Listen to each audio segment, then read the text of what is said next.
Move to the back. This seat is for our premium clients." Captain Richard Bennett's words cut through the hushed cabin of the G800, his tone leaving no room for negotiation as he towered over Elise Townsend, his eyes never quite meeting hers. "There's been a mistake with your booking. What happens when arrogance meets its match, when prejudice crashes into power it never saw coming? Drop your city in the comments if you've ever witnessed someone being judged unfairly based on their appearance. And if you believe karma arrives exactly on schedule, hit that subscribe button right now. This story of justice isn't just satisfying, it's necessary. Today we're taking you inside the most exclusive airport terminal in America, where a pilot's snap judgment about who belongs in a premium seat led to consequences he never saw coming. Because the quiet black woman he tried to humiliate wasn't just any passenger, she owned the entire airline, the plane beneath his feet, and as he was about to discover his very career. In the pristine private lounge of Teterboro Airport, the morning light filtered through floor-to-ceiling windows, casting geometric patterns across marble floors that had been polished to mirror-like perfection. The space hummed with the quiet confidence of wealth, not the loud, ostentatious kind, but the deep assured type that never needed to announce itself. Seated in a plush leather armchair angled away from the other guests, Elise Townsend appeared remarkably unremarkable. At 42, she carried herself with the composed elegance of someone who had nothing to prove. Her hair was pulled back into a simple, sleek knot at the nape of her neck. She wore no makeup beyond a hint of mascara. No jewelry except for a single watch, a vintage Patek Philippe that had belonged to her father, its value apparent only to those who knew what they were looking at. Her navy blue cashmere travel set pants and a matching quarter zip whispered rather than shouted its 5-figure price tag. At her feet sat not a monogrammed luxury bag, but a worn leather messenger bag, its softened edges speaking to years of loyal service. In her hands was a dog-eared biography of Katharine Graham, the pages marked with discreet pencil notes in the margins. To the casual observer, she might have been a professor, perhaps a successful doctor waiting for a flight to a medical conference. Nothing about her screamed billionaire.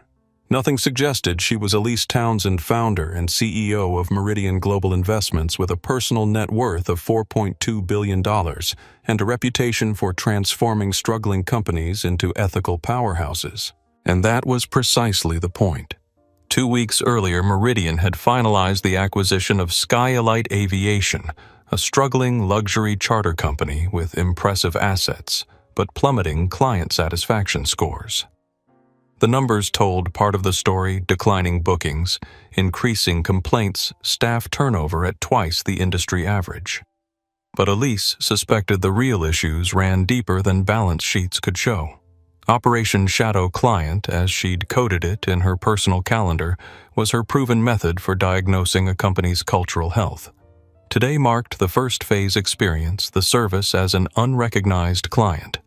Her executive assistant had booked a simple one-way ticket from New York to Los Angeles for E. Townsend, not under her full name, not with any special requests, just a standard reservation on Skyalite's flagship G800, the Phoenix. As she observed the lounge, her trained eye caught subtle indicators of the problems she suspected. The receptionist's strained smile when addressing certain guests, the way the attendants lingered near passengers with obvious displays of wealth while virtually ignoring others, the hushed tone of reprimand when a staff member spent too long assisting someone who wasn't dripping with status markers.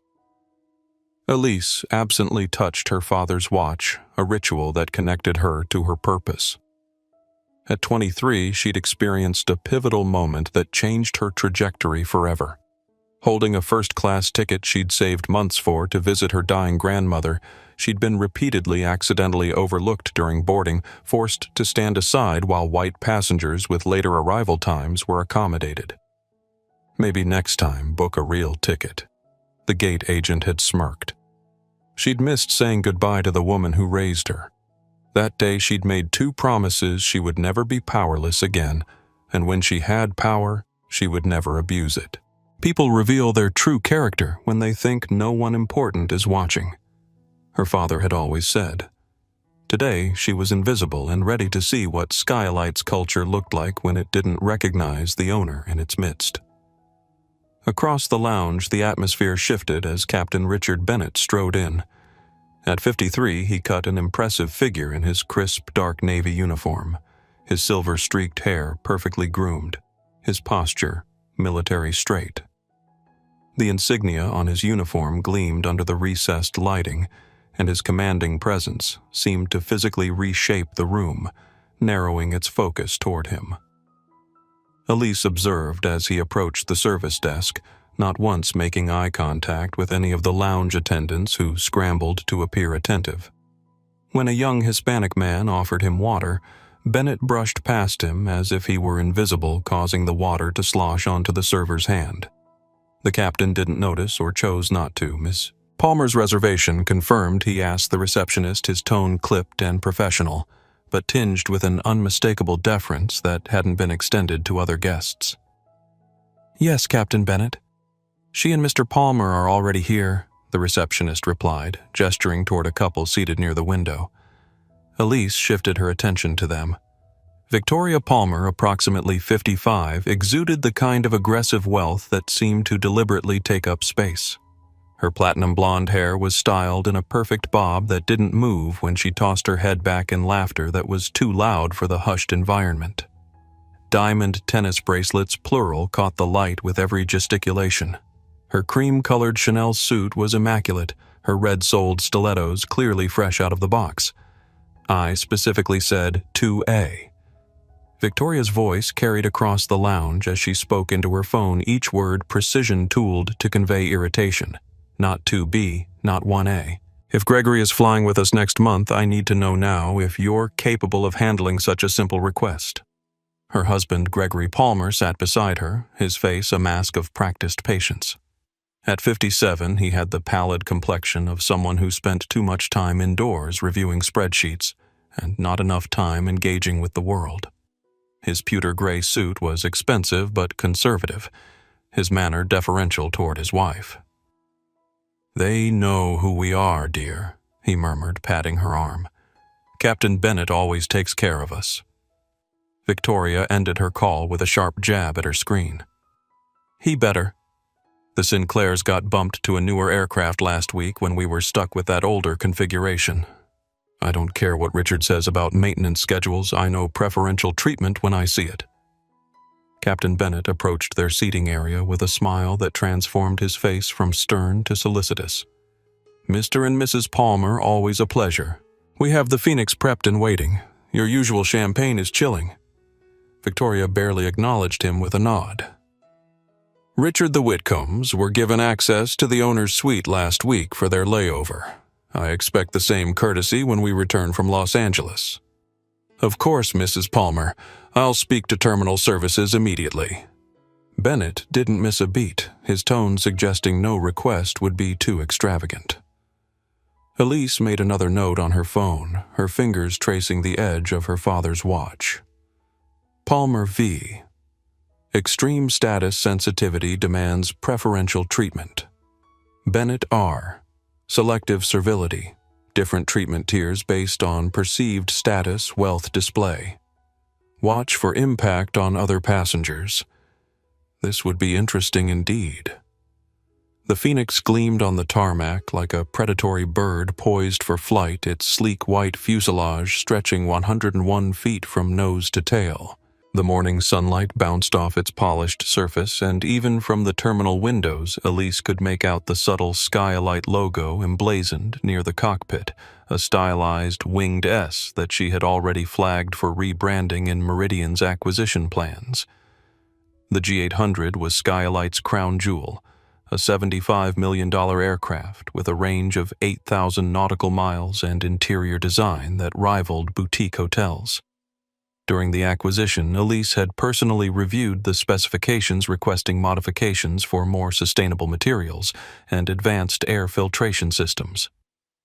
The plane she was boarding today represented the best of private aviation and potentially the worst of its culture. At the boarding announcement, Elise deliberately positioned herself to be the last passenger in the short queue. Captain Bennett led the way, followed immediately by Victoria Palmer, who had strategically maneuvered ahead of her husband. Gregory trailed behind, carrying both his leather portfolio and his wife's designer handbag, which she had thrust at him without looking back. The young flight attendant waiting at the aircraft steps offered a practiced smile. "Welcome aboard, Mrs. Palmer." "Mr. Palmer," she said, her name badge identifying her as Morgan Rivera. Her dark hair was pulled back in a regulation bun, her uniform pressed to perfection. But Elise didn't miss the slight tension around her eyes, the look of someone bracing for impact. Victoria swept past without acknowledgement. Gregory at least managed a nod as he followed his wife. When Elise approached, Morgan's smile shifted subtly, becoming more genuine, less defensive. "Welcome aboard, Miss Townsend. My name is Morgan. I'll be taking care of you today." "Thank you, Morgan," Elise replied warmly. "It's a beautiful morning for flying." The momentary surprise that flickered across Morgan's face at being addressed by name spoke volumes. "It really is. Your seat is 1A, just to your right as you enter." Inside the aircraft cabin was a masterpiece of understated luxury. The main cabin featured 4 plush individual captain's chairs, 2 forward-facing and 2 aft-facing, arranged around a polished walnut table. Beyond that, a separate compartment held a small conference area and a divan that converted to a bed. The color palette was muted cream leather, brushed bronze accents, and warm wood tones that created an atmosphere of calm sophistication. Seat 1A was positioned for maximum privacy, with its own partition offering both a large window and the most advanced personal workstation. It was objectively the best seat on the plane and the one that had been assigned to E. Townsend when her assistant made the booking. As Elise settled in, she could hear Victoria's voice from behind her partition. "This is unacceptable," she hissed to her husband. "Arthur, look at this. We're in 2B. "That's fine, but that seat," she paused, and Elise knew she was being discussed. "That's the premium position. Why is she in it?" "Dear, it's just a seat," Gregory murmured placatingly. "We're on the same plane. It's the principal Victoria insisted. I specifically requested the best seat. I am a repeat client. She looks like she won some contest or charity auction. How did she even get through the Teterboro lounge?" Elise felt a familiar chill settle over her. Not anger, not hurt, but a crystalline clarity that had served her well throughout her career. This audit was already yielding the exact data she had suspected she'd find. As Morgan moved efficiently through the cabin offering pre-flight beverages, Elise observed the subtle hierarchies at play. Victoria's request for champagne received immediate attention, while another passenger who asked for water was told it would be just a moment, despite the bottle being clearly visible on Morgan's cart. Captain Bennett emerged from the cockpit, his presence filling the small cabin. He made a direct line for the Palmers, engaging them in conversation about their recent trip to Monaco, asking after their son at Princeton, sharing an inside joke that made Victoria offer her first genuine smile of the morning. He didn't stop at Elise's seat.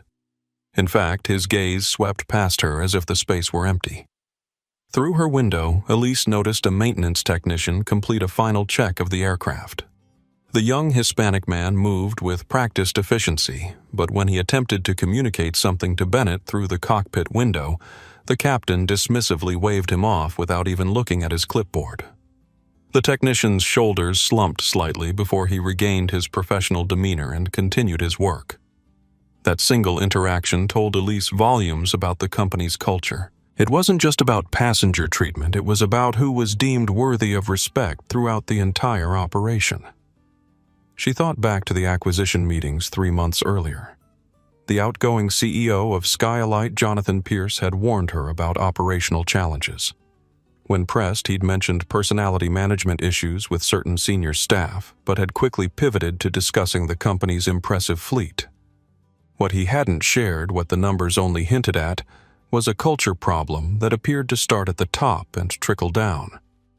A culture where worth was determined by appearance, where service quality depended on perceived status, where certain passengers were treated as more deserving than others based on superficial criteria.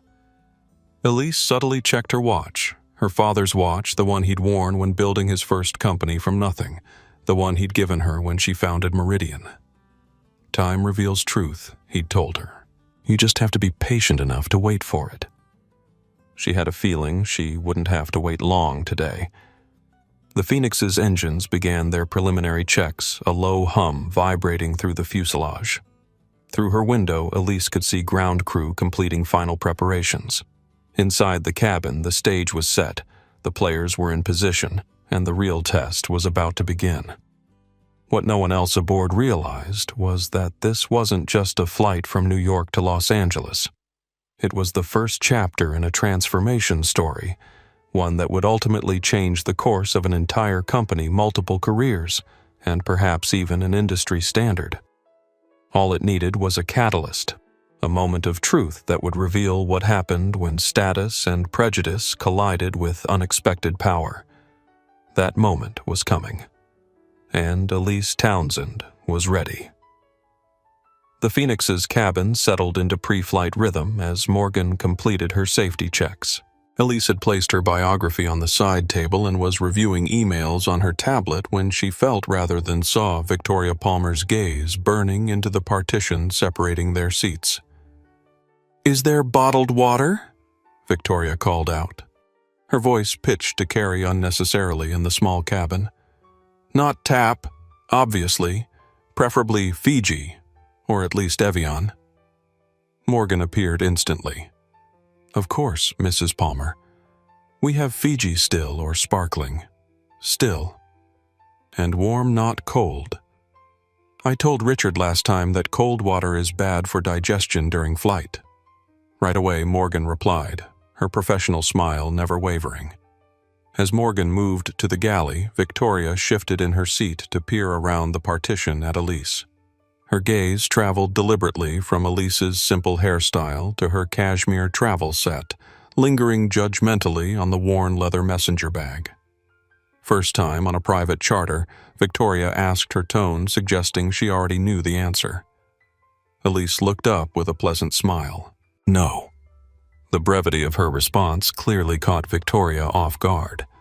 She had expected either nervous confirmation or perhaps an eager explanation of how this rare opportunity had come about. When neither materialized, she pressed on. "It's just that most of our regular passengers know each other. Small community, you know. Victoria's emphasis on our and regular created a clear delineation, those who belonged and those who didn't." "Is that so?" Elise replied mildly, returning her attention to her tablet. Victoria's nostrils flared slightly at the dismissal. "My husband and I fly Skylight at least twice monthly. Captain Bennett handles all our flights personally. He's the best in the fleet." When Elise offered only a polite nod, Victoria added with deliberate casualness, "These front seats are usually reserved for long-term clients. The solo configuration in 1A especially." Before Elise could respond, Morgan returned with Victoria's water. Victoria accepted it without acknowledgement, immediately testing its temperature with a touch to the outside of the glass before setting it down with a dissatisfied expression. "Morgan," she said, not bothering to lower her voice, "did Richard approve the seating chart for this flight? There seems to be some confusion." Morgan's professional composure flickered momentarily. "All seating is assigned based on booking information. Mrs. Palmer. Everyone is in their correct assigned seats." "Well, perhaps a review of priority status is needed," Victoria replied, her gaze sliding meaningfully toward Elise. "Some positions should be held for those who actually appreciate the difference." Gregory Palmer shifted uncomfortably, glancing apologetically toward Elise before focusing intently on his phone. His discomfort with his wife's behavior was evident, yet he made no move to intervene. From across the cabin, a third passenger, an older gentleman in an understated suit who hadn't engaged with anyone, glanced up from his newspaper with a mixture of discomfort and recognition. His eyes met Elise's briefly, and something like knowing solidarity flickered between them before he returned to his reading. Elise observed this dynamic with clinical detachment, making mental notes about the power hierarchy forming in the cabin. Victoria clearly considered herself the alpha passenger and expected the crew to reinforce this status. Morgan was caught in a precarious position, maintaining protocol while managing the expectations of a demanding regular client. Gregory's silence made him complicit, despite his apparent discomfort. Through the cabin window, Elise could see Captain Bennett conducting his external pre-flight inspection. His movements were precise, his attention to detail evident even from a distance. He was clearly competent at the technical aspects of his job, but competence without character, she had learned throughout her career, was a dangerous combination. The simmering tension in the cabin was palpable now. Victoria's displeasure had created an uncomfortable atmosphere that affected everyone, even those pretending not to notice. It was the kind of situation that revealed character both in how people wielded power and in how they responded when others did so inappropriately. Elise closed her tablet and tucked it into her messenger bag, her fingers brushing against her father's watch as she did so. Time reveals truth, she thought, and the truth was already revealing itself with remarkable clarity. Captain Bennett's return to the cabin brought an immediate shift in atmosphere. His commanding presence filled the space as he strode in from the cockpit, flight plan in hand, his uniform crisp and authority unmistakable. "Ladies and gentlemen, welcome aboard the Phoenix. I'm Captain Richard Bennett, and I'll be commanding your flight to Los Angeles today. Our flying time will be approximately 5 hours and 20 minutes with favorable tailwinds forecasted over the Midwest. We're just waiting for final clearance from the tower, which should come through momentarily." His gaze moved methodically around the cabin, acknowledging each passenger with a professionally calibrated smile that reached full wattage when it landed on Victoria Palmer. "Mrs. Palmer. Mr. Palmer, always a pleasure to have you with us again." His tone warmed significantly compared to the standard announcement voice he had used seconds before. Then his gaze reached Elise. Something flickered across his expression, not recognition, but its opposite, a momentary assessment followed by dismissal. His eyes didn't quite meet hers, instead passing over her as if cataloging and then discarding what he saw. The slight downturn at the corner of his mouth was subtle but unmistakable. "Ma'am," he said with a curt nod, his voice cooling several degrees. The contrast between his warm greeting to the Palmers and this perfunctory acknowledgement hung in the air like a neon sign. Victoria seized the opening immediately. "Richardby was just telling Morgan that there might be some confusion with the seating arrangements. You know, Gregory and I typically prefer the front configuration." Bennett glanced at the seat assignment display on his tablet. "I see. There does appear to be an unusual allocation today." He looked at Elise directly, now his expression professionally neutral but his eyes calculating. "Ma'am, would you perhaps be more comfortable in one of the aft seats? The Palmers are longtime clients who typically occupy the forward cabin." The implication was clear. Elise didn't belong in the premium position. Before she could respond, Victoria interjected. "It would be so appreciated. We have a certain routine on these flights, you understand." Victoria's voice dripped with the false sweetness of someone used to getting her way through a veneer of politeness. Elise met Bennett's gaze steadily. "My reservation is for 1A Captain. That's the seat I booked, and that's where I'm seated." Something hardened in Bennett's expression, a flash of annoyance at being challenged quickly masked by professional reserve. "Of course, the manifest does indicate that assignment. However, as captain, I have some discretion in cabin arrangements for optimal flight balance and client satisfaction. Is there a weight distribution concern with the aircraft?" Elise asked, her tone reasonable but firm. Bennett blinked, caught off guard by the specific technical question. "No, not specifically, but then I'm comfortable remaining in my assigned seat," Elise concluded calmly, opening her book to signal the discussion was over. Victoria made a small sound of indignation.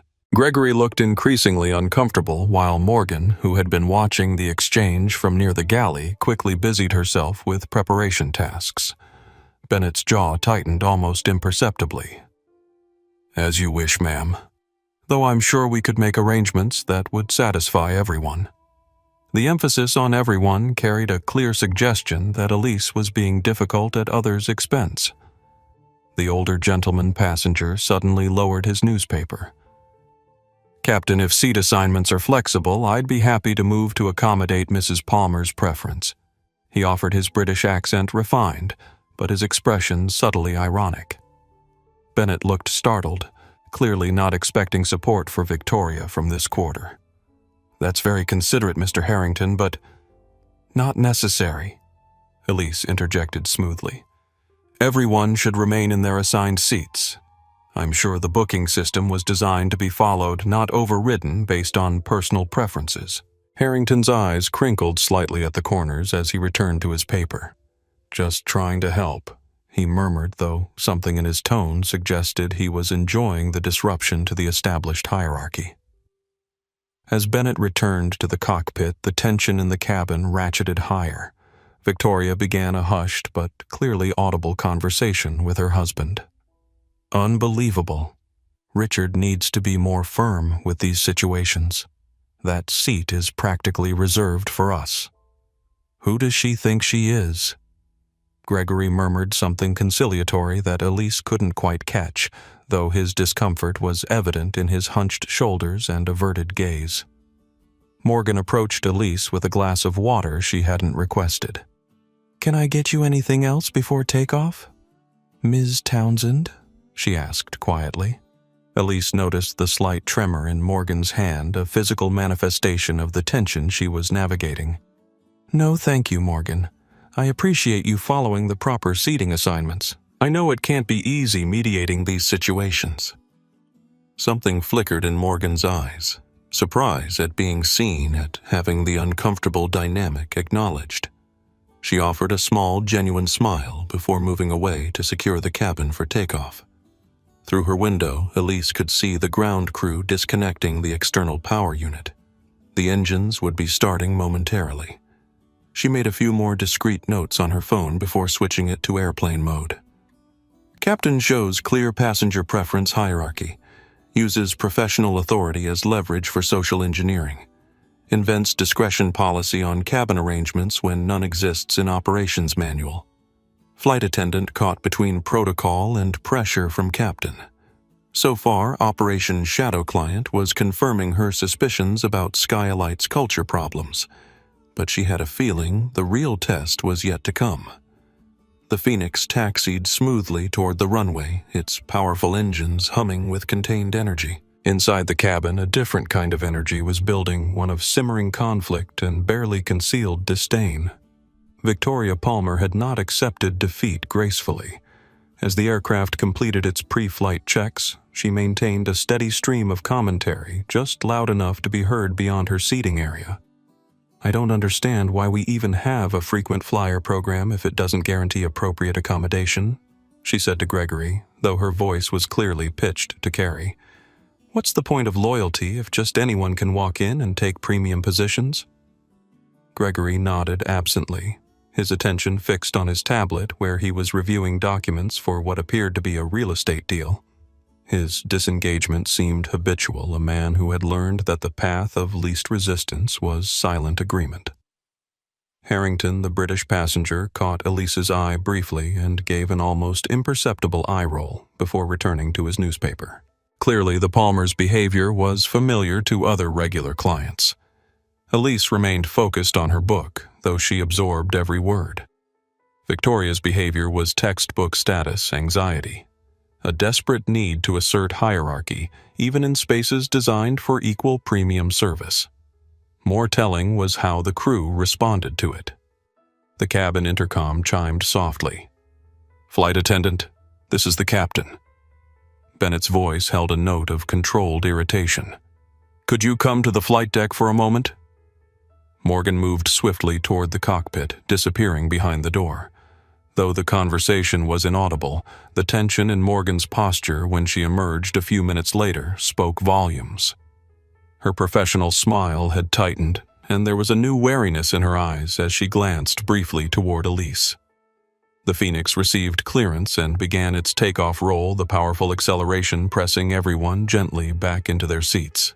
As they lifted into the clear morning sky, Elise caught Morgan making a subtle adjustment to her uniform jacket, squaring her shoulders as if preparing for something unpleasant. Once they reached cruising altitude and the seatbelt sign dimmed, Morgan approached Elise's seat with an expression of carefully constructed neutrality.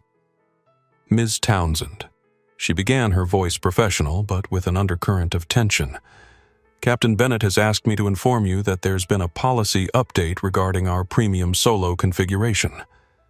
Victoria's conversation with Gregory immediately ceased, her attention laser-focused on the interaction. Elise closed her book, giving Morgan her full attention. "What sort of policy update, Morgan?" Morgan swallowed visibly. "The captain has indicated that Seat 1A is now designated for our Platinum Elite members only as part of our new loyalty program structure. He's requested that you relocate to one of the aft seats for the remainder of the flight." The fabrication was transparent. Skylight had no such policy, and certainly no captain had the authority to implement one mid-flight.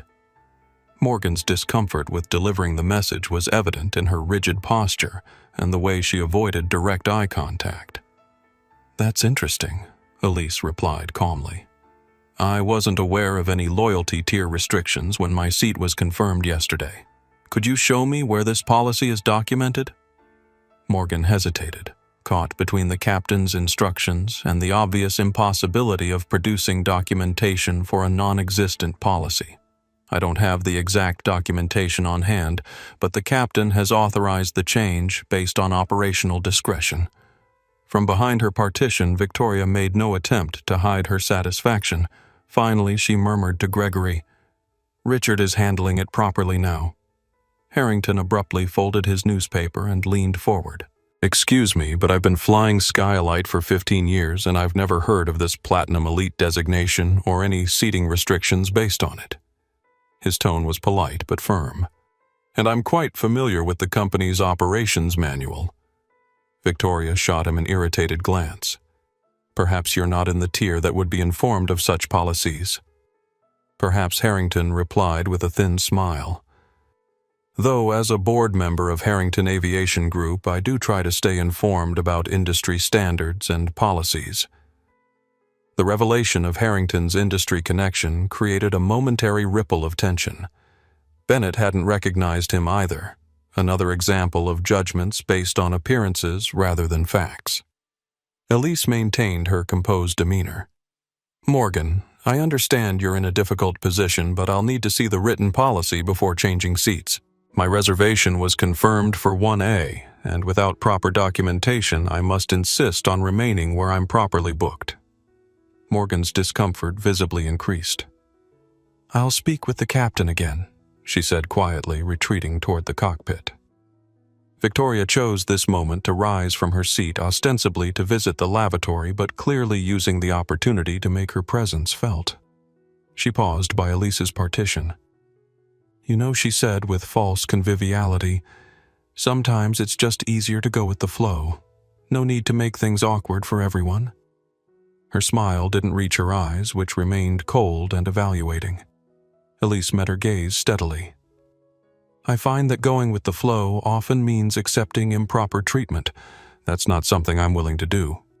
Victoria's smile froze. "Well, some of us have earned our place here through years of loyalty. It's not just about having a ticket." "Is that right?" Elise replied mildly. "And what exactly have you done to earn special treatment beyond paying the same fare as everyone else?" The direct question caught Victoria off guard. She was accustomed to deference, not challenge. Before she could formulate a response, the cockpit door opened and Captain Bennett emerged, his face set in lines of professional authority tinged with annoyance. The confrontation had officially begun. Captain Bennett approached with the confident stride of someone accustomed to having his authority unquestioned. His expression was a study in controlled displeasure, brows slightly furrowed, mouth set in a firm line, eyes coolly assessing as he stopped beside Elise's seat. "Ms. Townsend," he began, his tone clipped and formal. "There seems to be some confusion about our seating policies. As captain of this aircraft, I have final discretion over cabin arrangements for optimal weight distribution and client comfort." Elise noted his strategic positioning, standing while she remained seated, using his height and uniform to amplify his authority. It was a classic intimidation technique, one she had observed countless times in corporate boardrooms. "What specific weight distribution concerns do you have, Captain Bennett?" she asked, her voice level and precise. Bennett's momentary hesitation revealed the fabrication. "It's not solely a weight issue. It's a matter of established client protocols. The Palmers are Platinum Elite members who regularly occupy the forward cabin positions." "I see," Elise replied. "And where exactly is this Platinum Elite designation documented? I reviewed Skylight's service tiers thoroughly before booking and saw no mention of seating restrictions based on loyalty status." Victoria, who had remained nearby to witness what she clearly expected to be Elise's capitulation, interjected. "It's not always about what's written down. Some things are simply understood among regular clients." Bennett seized on this. "Exactly. Mrs. Palmer understands our service model. These premium positions are typically reserved for our established clients who have certain expectations about their flying experience." Elise turned her attention fully to Bennett, ignoring Victoria's presence. "Captain, let me be direct. Are you creating a policy on the spot to justify moving me from my assigned seat because Mrs. Palmer wants it, or because you've made an assumption about who belongs in which seat based on appearances?" The bluntness of the question hung in the air. Morgan, who had been hovering anxiously nearby, froze. Gregory Palmer suddenly found his tablet intensely fascinating. Victoria's expression hardened into indignation. Harrington lowered his newspaper, completely no longer pretending not to listen, his expression a mixture of interest and something like satisfaction. Bennett's jaw tightened. "I'm not creating anything, ma'am. I'm simply enforcing our standard practices for client satisfaction." "Interesting," Elise replied. "Because I've reviewed Skylight's operations manual, service protocols, and client charter. Nowhere does it state that captains may reassign confirmed seats based on their personal assessment of who constitutes a regular client or who belongs in which seat." Something flickered in Bennett's eyes. Surprise that this seemingly ordinary passenger was familiar with company operations documents, quickly masked by renewed determination. "Ms. Townsend," he said, his voice taking on an edge of condescension, "perhaps you misunderstand the nature of private aviation. This isn't a commercial flight with rigid seating charts. We provide a customized experience for our valued clients, and part of my job is ensuring that experience meets certain standards." "And what standards am I failing to meet, Captain Bennett?" Elise asked quietly, her hand unconsciously moving to touch her father's watch. The question was a trap, and Bennett sensed it too late. Any direct answer would reveal the prejudicial basis of his actions. He opted for vagueness. "This isn't about you personally. It's about respecting established client relationships." Victoria nodded emphatically. "Exactly. This is about respect." "I couldn't agree more," Elise said, her gaze steady on Bennett. "Respect includes honoring confirmed reservations, following documented policies, and treating all clients with equal consideration, regardless of how they're dressed or who you assume they are." The implicit accusation was clear. Bennett's expression hardened. "Ma'am, I'm not going to debate this further. As captain, I'm requesting that you relocate to one of the aft seats. If you're unwilling to comply with crew instructions, I'll need to consider whether you're creating a disruptive situation that impacts flight safety." The escalation to a safety issue was a significant overstep, one that transformed a service dispute into something potentially more serious. Morgan's eyes widened in alarm at this development. "Are you suggesting that my sitting in my assigned seat constitutes a safety concern?" Captain Elise asked, her voice remaining calm but taking on a new sharpness. I'm suggesting that failure to comply with crew instructions can be classified as disruptive behavior, Bennett replied. And I would hate for this minor seating issue to escalate unnecessarily. The threat was thinly veiled. Gregory Palmer finally looked up from his tablet, genuine concern crossing his features. Richard, surely this isn't necessary. Victoria and I are perfectly comfortable where we are.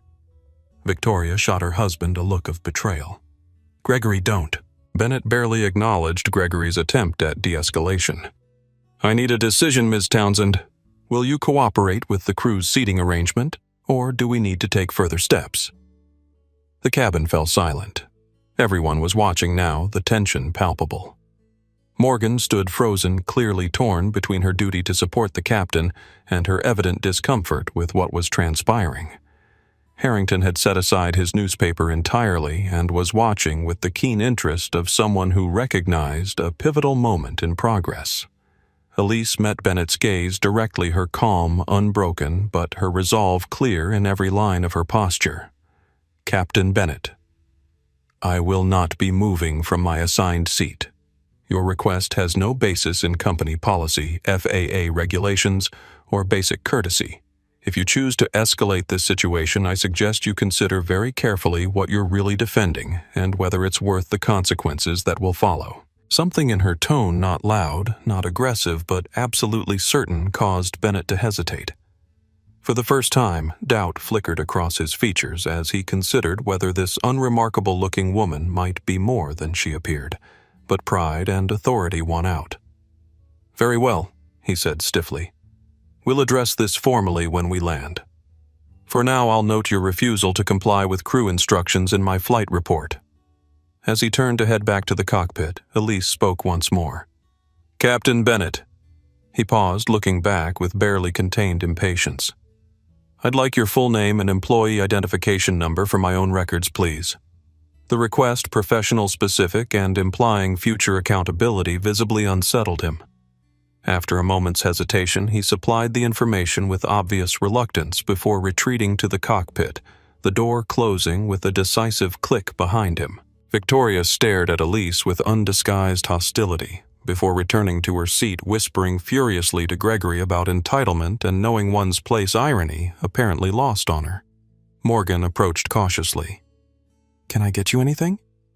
Ms. Townsend? She asked quietly, a new note of respect in her voice. Just some water, please, Elise replied. And Morgan. None of this is your fault. You've handled an impossible situation with remarkable professionalism. The young flight attendant's relief was visible. Thank you, she whispered before moving to fulfill the request. Harrington caught Elise's eye and gave her a slight nod of approval before returning to his newspaper, though Elise noticed he wasn't actually reading it anymore but watching the cabin dynamics with keen attention. Elise returned to her book, outwardly composed.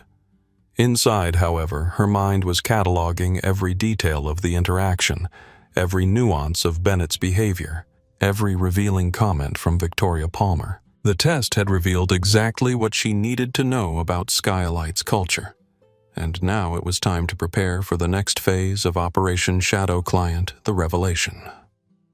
The Phoenix cruised at 41,000 feet, its powerful engines creating a gentle background hum that normally lulled passengers into relaxed comfort.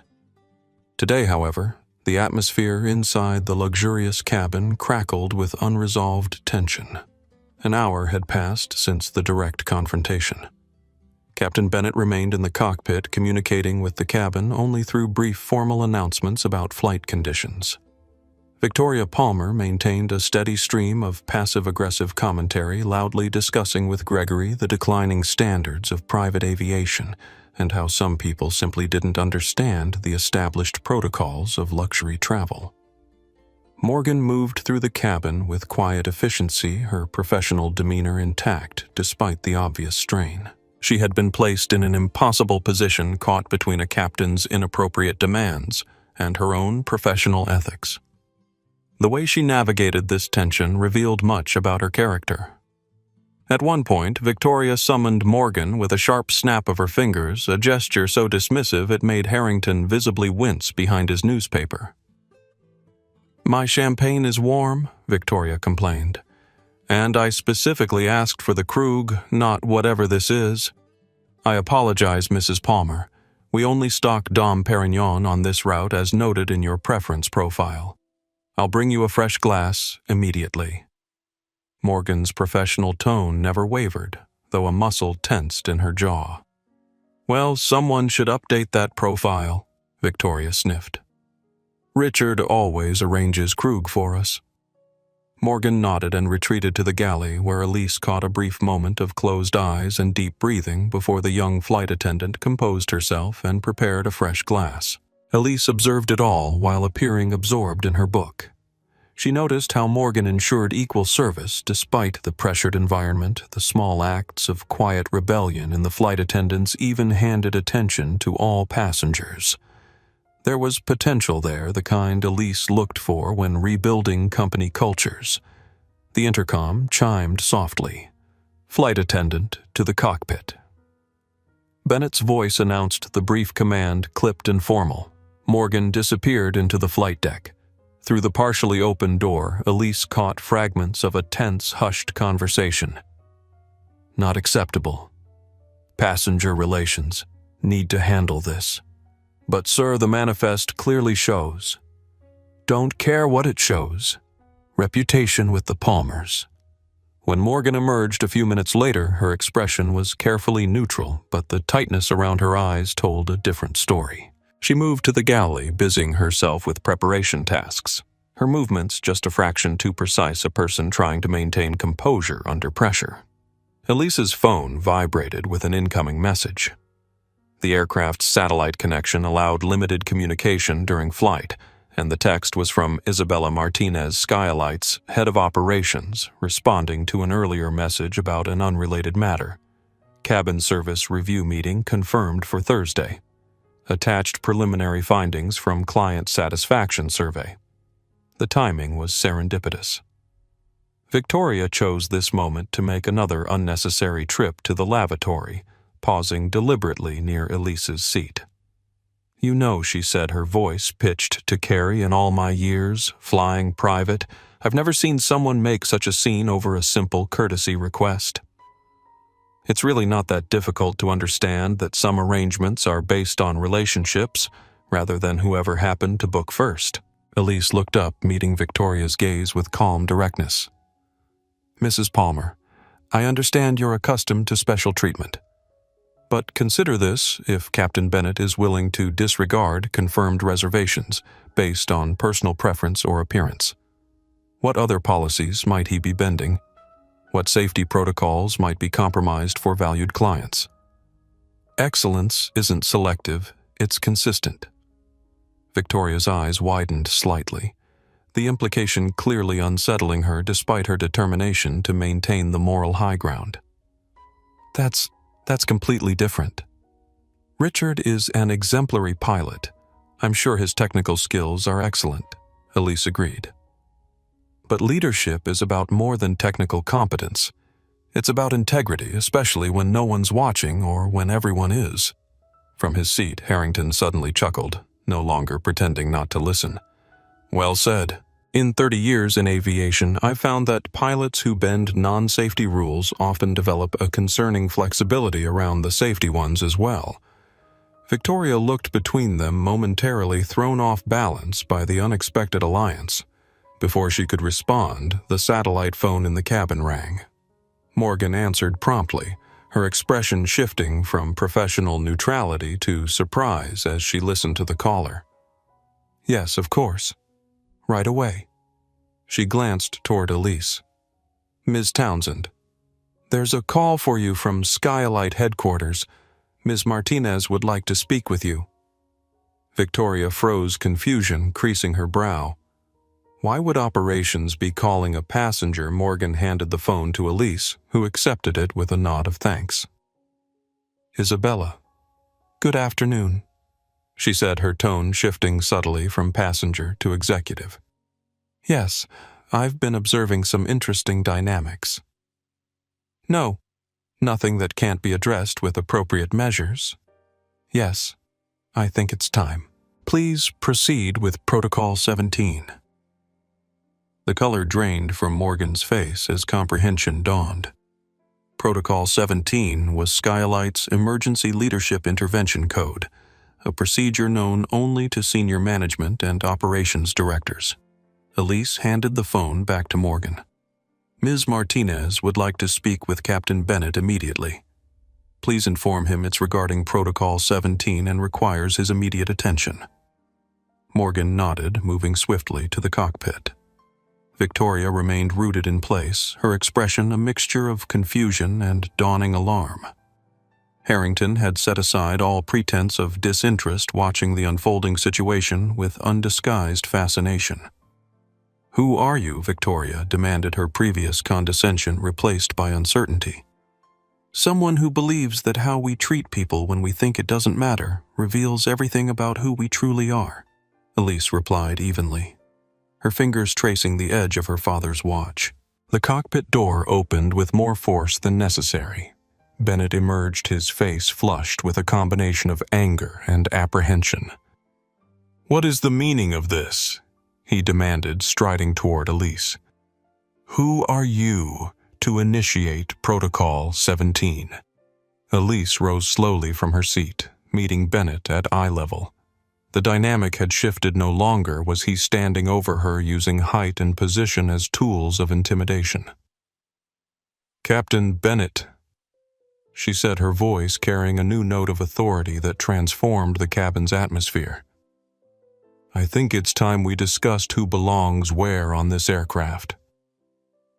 The breaking point had arrived. "I don't know what game you're playing," Bennett said, his voice tight with controlled anger. "But Protocol 17 requires authorization from executive leadership.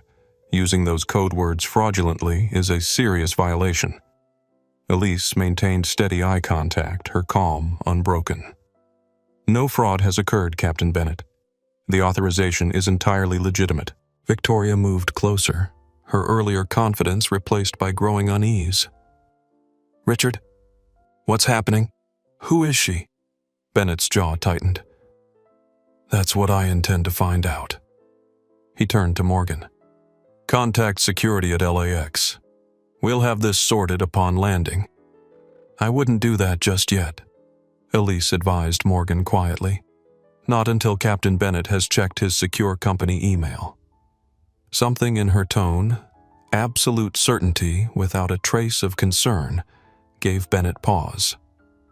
He pulled out his company tablet, navigating to his email with quick, irritated movements.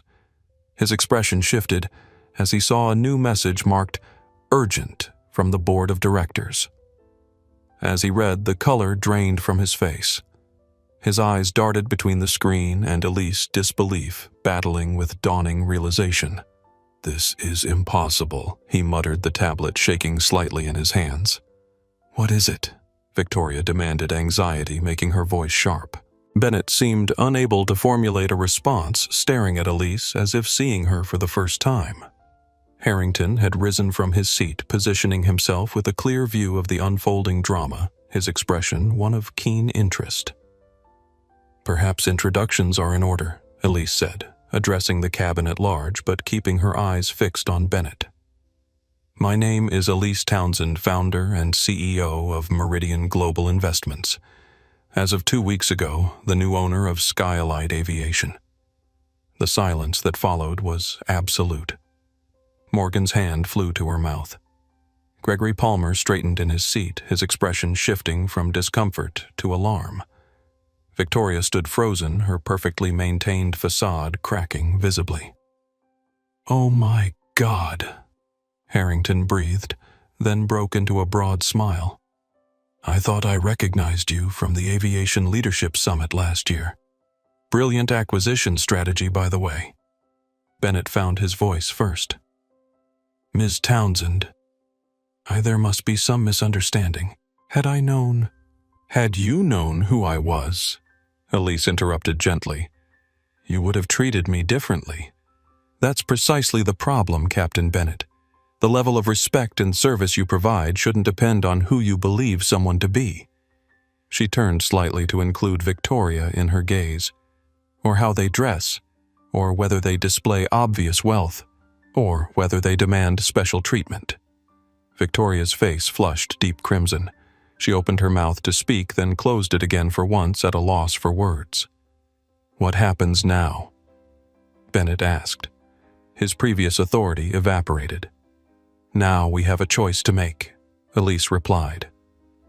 "We can either continue this flight with a clear understanding of expectations going forward, or we can make arrangements for alternative flight crew at our next fueling stop." The implicit ultimatum hung in the air. Bennett's professional future balanced on a knife's edge, and he knew it. "I believe I can complete this flight professionally," he said stiffly. "I'm sure you can," Elise agreed. "The question is whether you understand why your previous behavior was unacceptable." Bennett's jaw worked as he struggled between pride and self-preservation. "I was attempting to accommodate long-standing clients." "You were enforcing a hierarchy of your own creation," Elise corrected him firmly. "One based on appearances and assumptions rather than policy or principle. When challenged, you escalated to threats about disruptive behavior rather than examining your own actions." She glanced at Victoria. "And you enabled and encouraged this behavior, Mrs. Palmer, treating this aircraft as your personal domain rather than a shared premium service for which all passengers pay equally." Victoria's shock was giving way to indignation. "I have been a loyal client for years. That should count for something. Loyalty should earn appreciation, not preferential treatment that comes at others' expense," Elise replied, "especially not when that preferential treatment is rooted in assumptions about who belongs in which seat." Bennett suddenly straightened, a flash of defiance crossing his features. "With all due respect, Ms. Townsend, I've been with this company for 15 years. I've maintained an impeccable safety record and built relationships with our most valuable clients. One uncomfortable interaction doesn't negate that history." Elise nodded thoughtfully. "You're right about your technical record, Captain.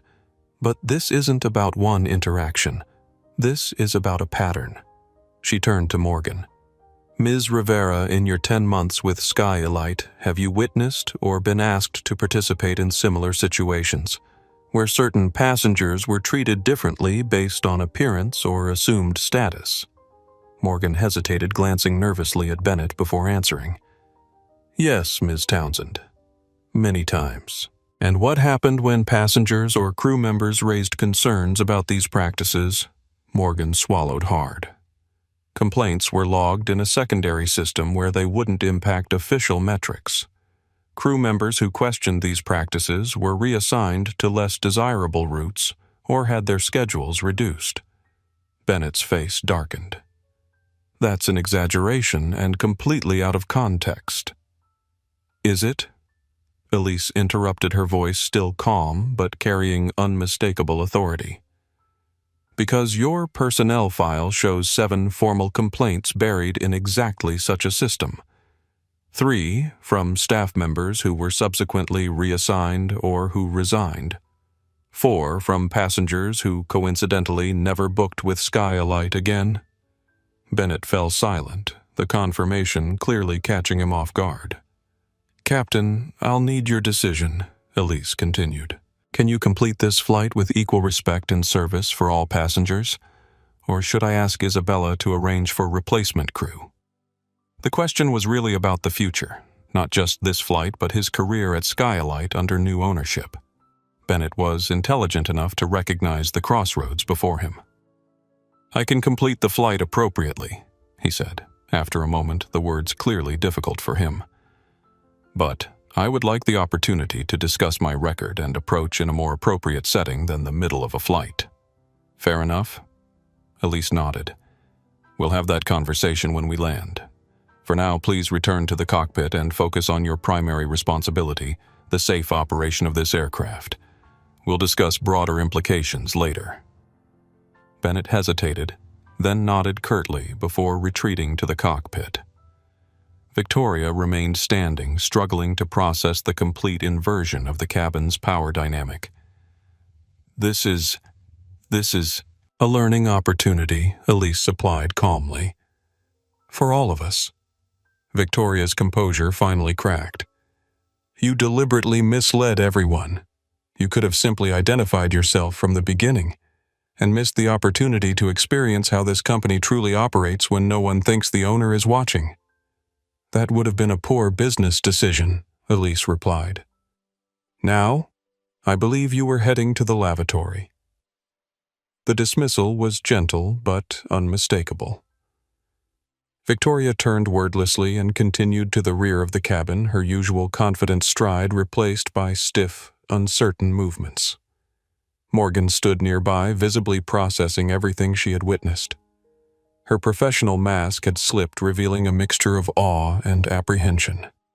Morgan Elise said softly, "You've been placed in an impossible position today. You've handled it with remarkable grace and integrity. Please know that I've noticed." Relief washed over the young flight attendant's features. "Thank you, Ms. Townsend. I've tried to follow protocol while navigating pressure from both the captain and demanding clients," Elise finished for her. "I know, and we'll talk more about that after we land. For now, please continue as you were." Harrington approached as Morgan moved away. "Elise Townsend," he said with genuine admiration. "I wondered if our paths would cross eventually." "James Harrington." He extended his hand. "The Harrington Aviation Group," Elise acknowledged, shaking his hand. "Your industry analyses have been quite valuable in our acquisition strategy. I suspected something was happening when Meridian started acquiring aviation-adjacent companies last year," he replied with a knowing smile. "Brilliant vertical integration strategy, and even more brilliant assessment method." He gestured subtly around the cabin. "The only way to truly see a company's culture is to experience it as its most vulnerable stakeholder," Elise said. "Reports and metrics only show what the system wants you to see." "I may borrow that approach," Harrington admitted, "though I doubt I'll ever pull it off with quite your flair for dramatic revelation." As he returned to his seat, Gregory Palmer approached Elise, his expression contrite. "Ms. Townsend, I want to apologize for my wife's behavior and my own failure to intervene. There's no excuse." Elise studied him thoughtfully. "Recognition is the first step toward change, Mr. Palmer. What matters now is what follows." Gregory nodded, accepting the implicit challenge in her words before returning to his seat where Victoria had reappeared, her expression shell-shocked. Elise settled back into her seat, the biography once again open in her hands. To a casual observer, she might have appeared to be simply reading unbothered by the dramatic events that had just unfolded. In reality, she was giving everyone space to process the revelation and preparing herself for the conversations that would follow once they landed. The Phoenix continued its journey westward, but everything inside it had changed. The revelation had altered not just the immediate dynamic, but the future trajectory of the company itself.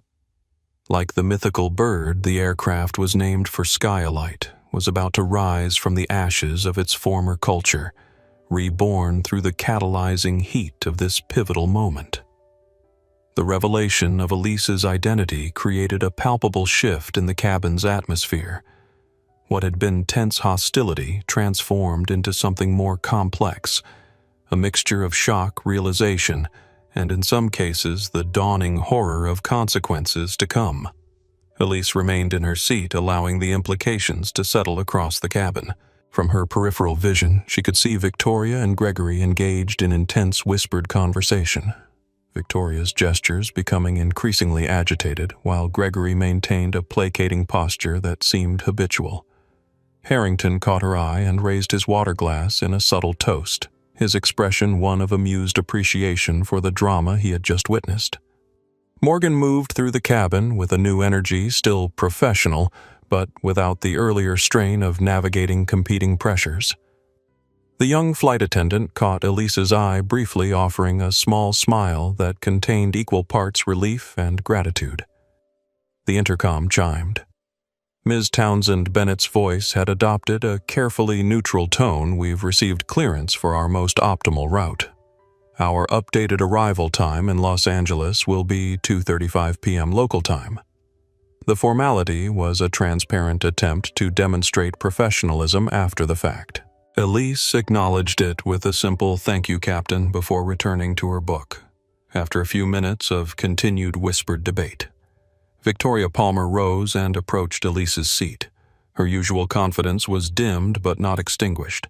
A lifetime of social privilege didn't evaporate in an instant, even when confronted with higher authority. "Ms. Townsend." She began, her tone carefully modulated to project composed dignity. "I feel I should explain my perspective on what occurred earlier." Elise closed her book, giving Victoria her full attention. "I'm listening." Victoria's carefully applied makeup couldn't hide the flush of discomfort on her cheeks. "As long-standing clients of Skylight, Gregory and I have developed certain expectations about our travel experience.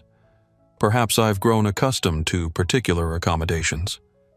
"That's understandable," Elise replied evenly. "Habits form easily, especially when they're repeatedly reinforced." Encouraged by what she perceived as understanding, Victoria continued. "Exactly. And when routines are disrupted, it can be jarring. My reaction wasn't personal. It was simply about maintaining the standards we've come to expect. The standard of having whatever seat you prefer, regardless of reservations," Elise asked, her tone gentle but pointed. "Or the standard of having crew members enforce your preferences at others' expense?" Victoria's facade cracked slightly. "That's not. I never directly asked Richard to." "You didn't have to," Elise observed.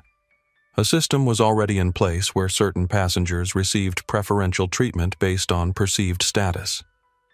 You benefited from that system and reinforced it through your expectations and behaviors. The directness left Victoria momentarily speechless. She regrouped, attempting a different approach. "We've invested significantly in Skylight over the years. Our loyalty should count for something." "It does," Elise agreed. "It counts toward respectful, excellent service delivered consistently to all clients who pay for it. What it doesn't count toward is special treatment that diminishes others' experience or creates a two-tier service model based on subjective criteria." Victoria's expression hardened slightly. "With all due respect, Ms. Townsend, you've observed one interaction on one flight. That hardly provides a complete picture of how Skylight operates." "You're absolutely right," Elise said, surprising Victoria with her agreement. "That's why Operation Shadow Client has included multiple flights across different routes with various crew members over the past 2 weeks. Today's flight was simply the culmination of a comprehensive audit." Victoria paled visibly. "You've been testing the entire company?" "Experiencing it," Elise corrected. "As clients do. The results have been illuminating." From his seat, Harrington chuckled softly. "I'd pay good money to read that audit report." Victoria shot him an irritated glance before turning back to Elise. "And what happens now to Skylight, to our relationship with the company?" "That depends entirely on your willingness to adapt to a new reality," Elise replied honestly. "Skylight will be implementing a comprehensive cultural reset focused on consistent excellence rather than selective preference. Some clients will find that aligns perfectly with their values. Others may prefer service providers that maintain the status hierarchies they're accustomed to. The choice is yours." Victoria seemed to be reassessing her position in real time, calculating her best approach in this unexpectedly altered reality. "I see. Well, I appreciate your candor." She hesitated, then added with clear effort, "And I apologize if my behavior earlier was inappropriate." "Thank you," Elise acknowledged. "Recognition is the first step toward change." As Victoria returned to her seat, Morgan approached discreetly. "Miss Townsend, would you care for something to eat? We have a selection of light meals prepared. That would be lovely." "Thank you," Elise replied. As Morgan moved to the galley, the cockpit door opened, and co-pilot Javier Rodriguez emerged. He approached Elise with professional deference. "Ms. Townsend, Captain Bennett has asked me to provide our updated flight plan and fuel status," he said, handing her a tablet displaying the relevant information. It was a transparent excuse to make contact Bennett sending an emissary rather than facing her directly. But it also revealed something important about the co-pilot. Rodriguez had been silent throughout the earlier confrontation, neither supporting nor challenging Bennett's behavior. His body language now suggested a man cautiously navigating a changed landscape. "Thank you, Mr. Rodriguez," Elise said, reviewing the information briefly. "Everything looks in order. May I ask how long you've been with Skylight? 3 years next month, ma'am," he replied. "Previously with Pacific West for 8 years. And how would you characterize the culture at Skylight compared to your previous employer?" Rodriguez hesitated, glancing briefly toward the cockpit before lowering his voice. "Skylight has excellent equipment and technical standards," he offered diplomatically. But Elise prompted gently. Rodriguez glanced briefly toward the cockpit before lowering his voice. "But there are unwritten rules about client tiers that create operational challenges. I've seen excellent pilots passed over for premium routes because they wouldn't accommodate certain client preferences." He hesitated, then added, "I once filed a safety concern about a maintenance schedule being altered for a high-profile client.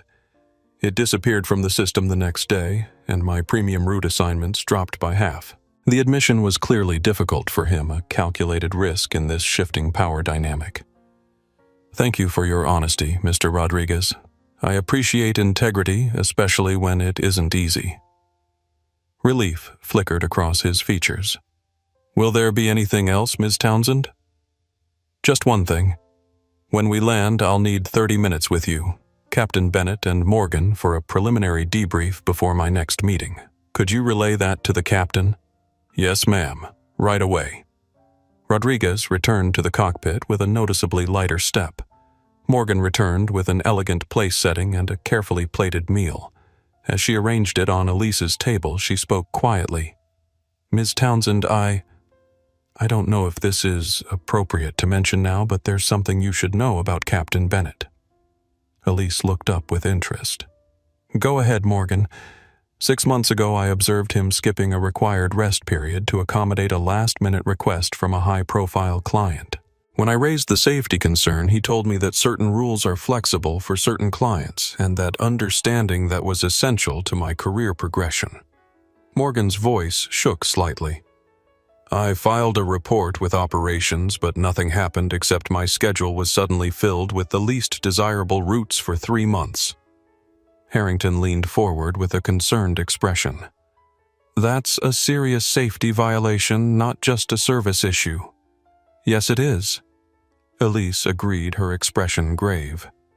"And it confirms that the cultural problems extend beyond service preferences to potentially impact operational safety."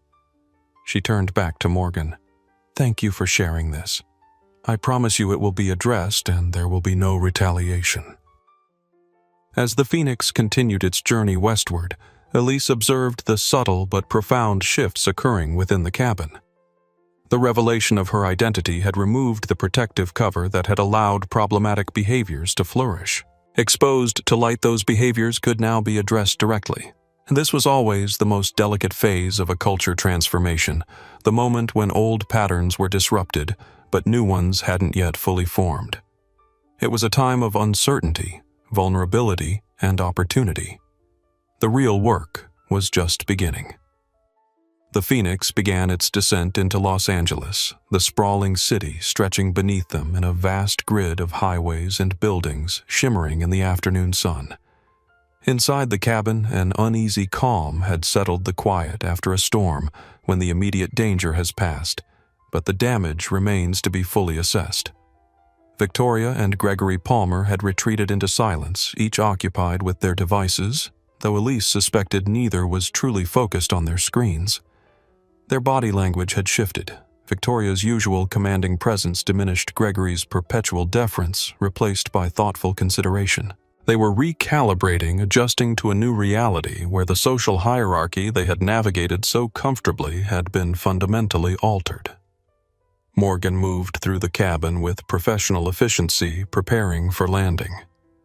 The young flight attendant's transformation was subtle but unmistakable.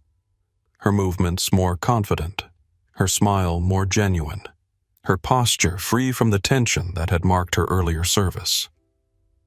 When she caught Elise's eye, there was a flash of something like hope in her expression. Harrington had abandoned any pretense of reading his newspaper and was openly observing the cabin dynamics with the keen interest of someone witnessing a pivotal moment in an industry he knew intimately. The intercom chimed. "Ladies and gentlemen, this is Captain Bennett. We're beginning our final approach into Los Angeles International Airport. Current weather conditions are clear with light winds, temperature 74 degrees Fahrenheit. Local time is 2:28 p.m. Flight attendant, prepare the cabin for landing." Bennett's voice maintained professional detachment, but Elise detected the underlying tension. He was a man performing competence while internally calculating the professional consequences that awaited him on the ground. As the Phoenix descended through 10,000 feet, Elise's phone vibrated with an incoming message from Isabella Martinez. Arrangements complete per Protocol 17. Security and HR representative standing by. Replacement flight crew on standby for return leg if needed. Legal team reviewing Bennett's personnel records and safety compliance history. The message confirmed that Isabella was already implementing the preliminary steps of what would become a comprehensive cultural reset. Protocol 17 wasn't just about addressing individual incidents.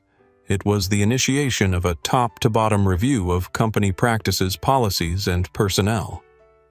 Elise sent a brief acknowledgement before switching her phone to airplane mode. The mechanisms were in motion. What had begun as an undercover assessment was transforming into active intervention, the first concrete step in rebuilding Skylight's culture from the ground up. The aircraft touched down with the gentle precision that spoke to Bennett's technical skill, a smooth landing that barely disturbed the water in the glasses secured in their holders. As they taxied toward the private terminal, the gravity of what awaited became evident through the cabin windows. A small welcoming committee stood on the tarmac, not the usual ground crew, but a group of professionally dressed individuals with Skylight identification badges clearly visible. At their center stood a tall woman in her mid-40s with a confident stance and alert eyes that scanned the approaching aircraft, Isabella Martinez, head of operations. Bennett's voice came over the intercom once more, the professional script unable to mask his unease. "Ladies and gentlemen, we have arrived at Los Angeles International Airport. Local time is 2:36 p.m. Please remain seated until we reach our designated parking position and the engines have been shut down." As the Phoenix came to a stop and the engines wound down, Morgan moved to open the cabin door. The brief silence that followed was heavy with anticipation, a collective held breath before the consequences began. Isabella Martinez was the first to board, her expression composed but determined. "Ms. Townsend, welcome to Los Angeles," she said, extending her hand. "Thank you, Isabella," Elise replied warmly. "I appreciate your quick response to Protocol 17. Isabella nodded, then turned to address the cabin. "Ladies and gentlemen, I apologize for any disruption to your arrival.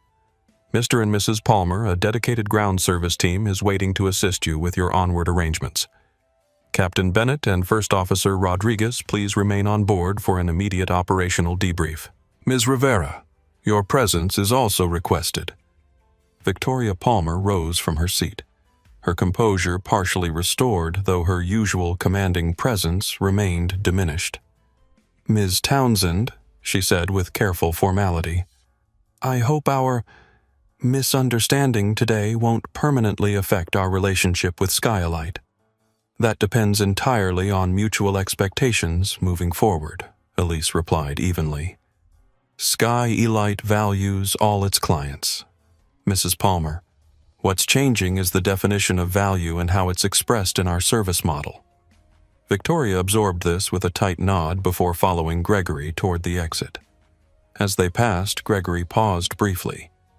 For what it's worth, Ms. Townsend, I believe the changes you're implementing are long overdue. It was a small act of independence, perhaps his first in their relationship, and Victoria's startled expression confirmed its significance. Once the Palmers had departed, the atmosphere in the cabin shifted. Bennett emerged from the cockpit, his posture rigid, his expression carefully neutral, though the tension in his jaw betrayed his anxiety. Rodriguez followed, maintaining a respectful distance from his captain, present but not allied. Ms. Townsend Bennett began, his tone formal. I want to express my sincere regret for the misunderstanding earlier. Had I known? That's precisely the point, Captain Bennett Elise interrupted gently. Your behavior shouldn't depend on knowing who I am. The level of respect and adherence to policy should be consistent for every passenger, regardless of perceived status or importance. Bennett's jaw tightened further, but he nodded. I understand. I assure you, my intentions were to maintain what you believed was the established order, Elise finished for him.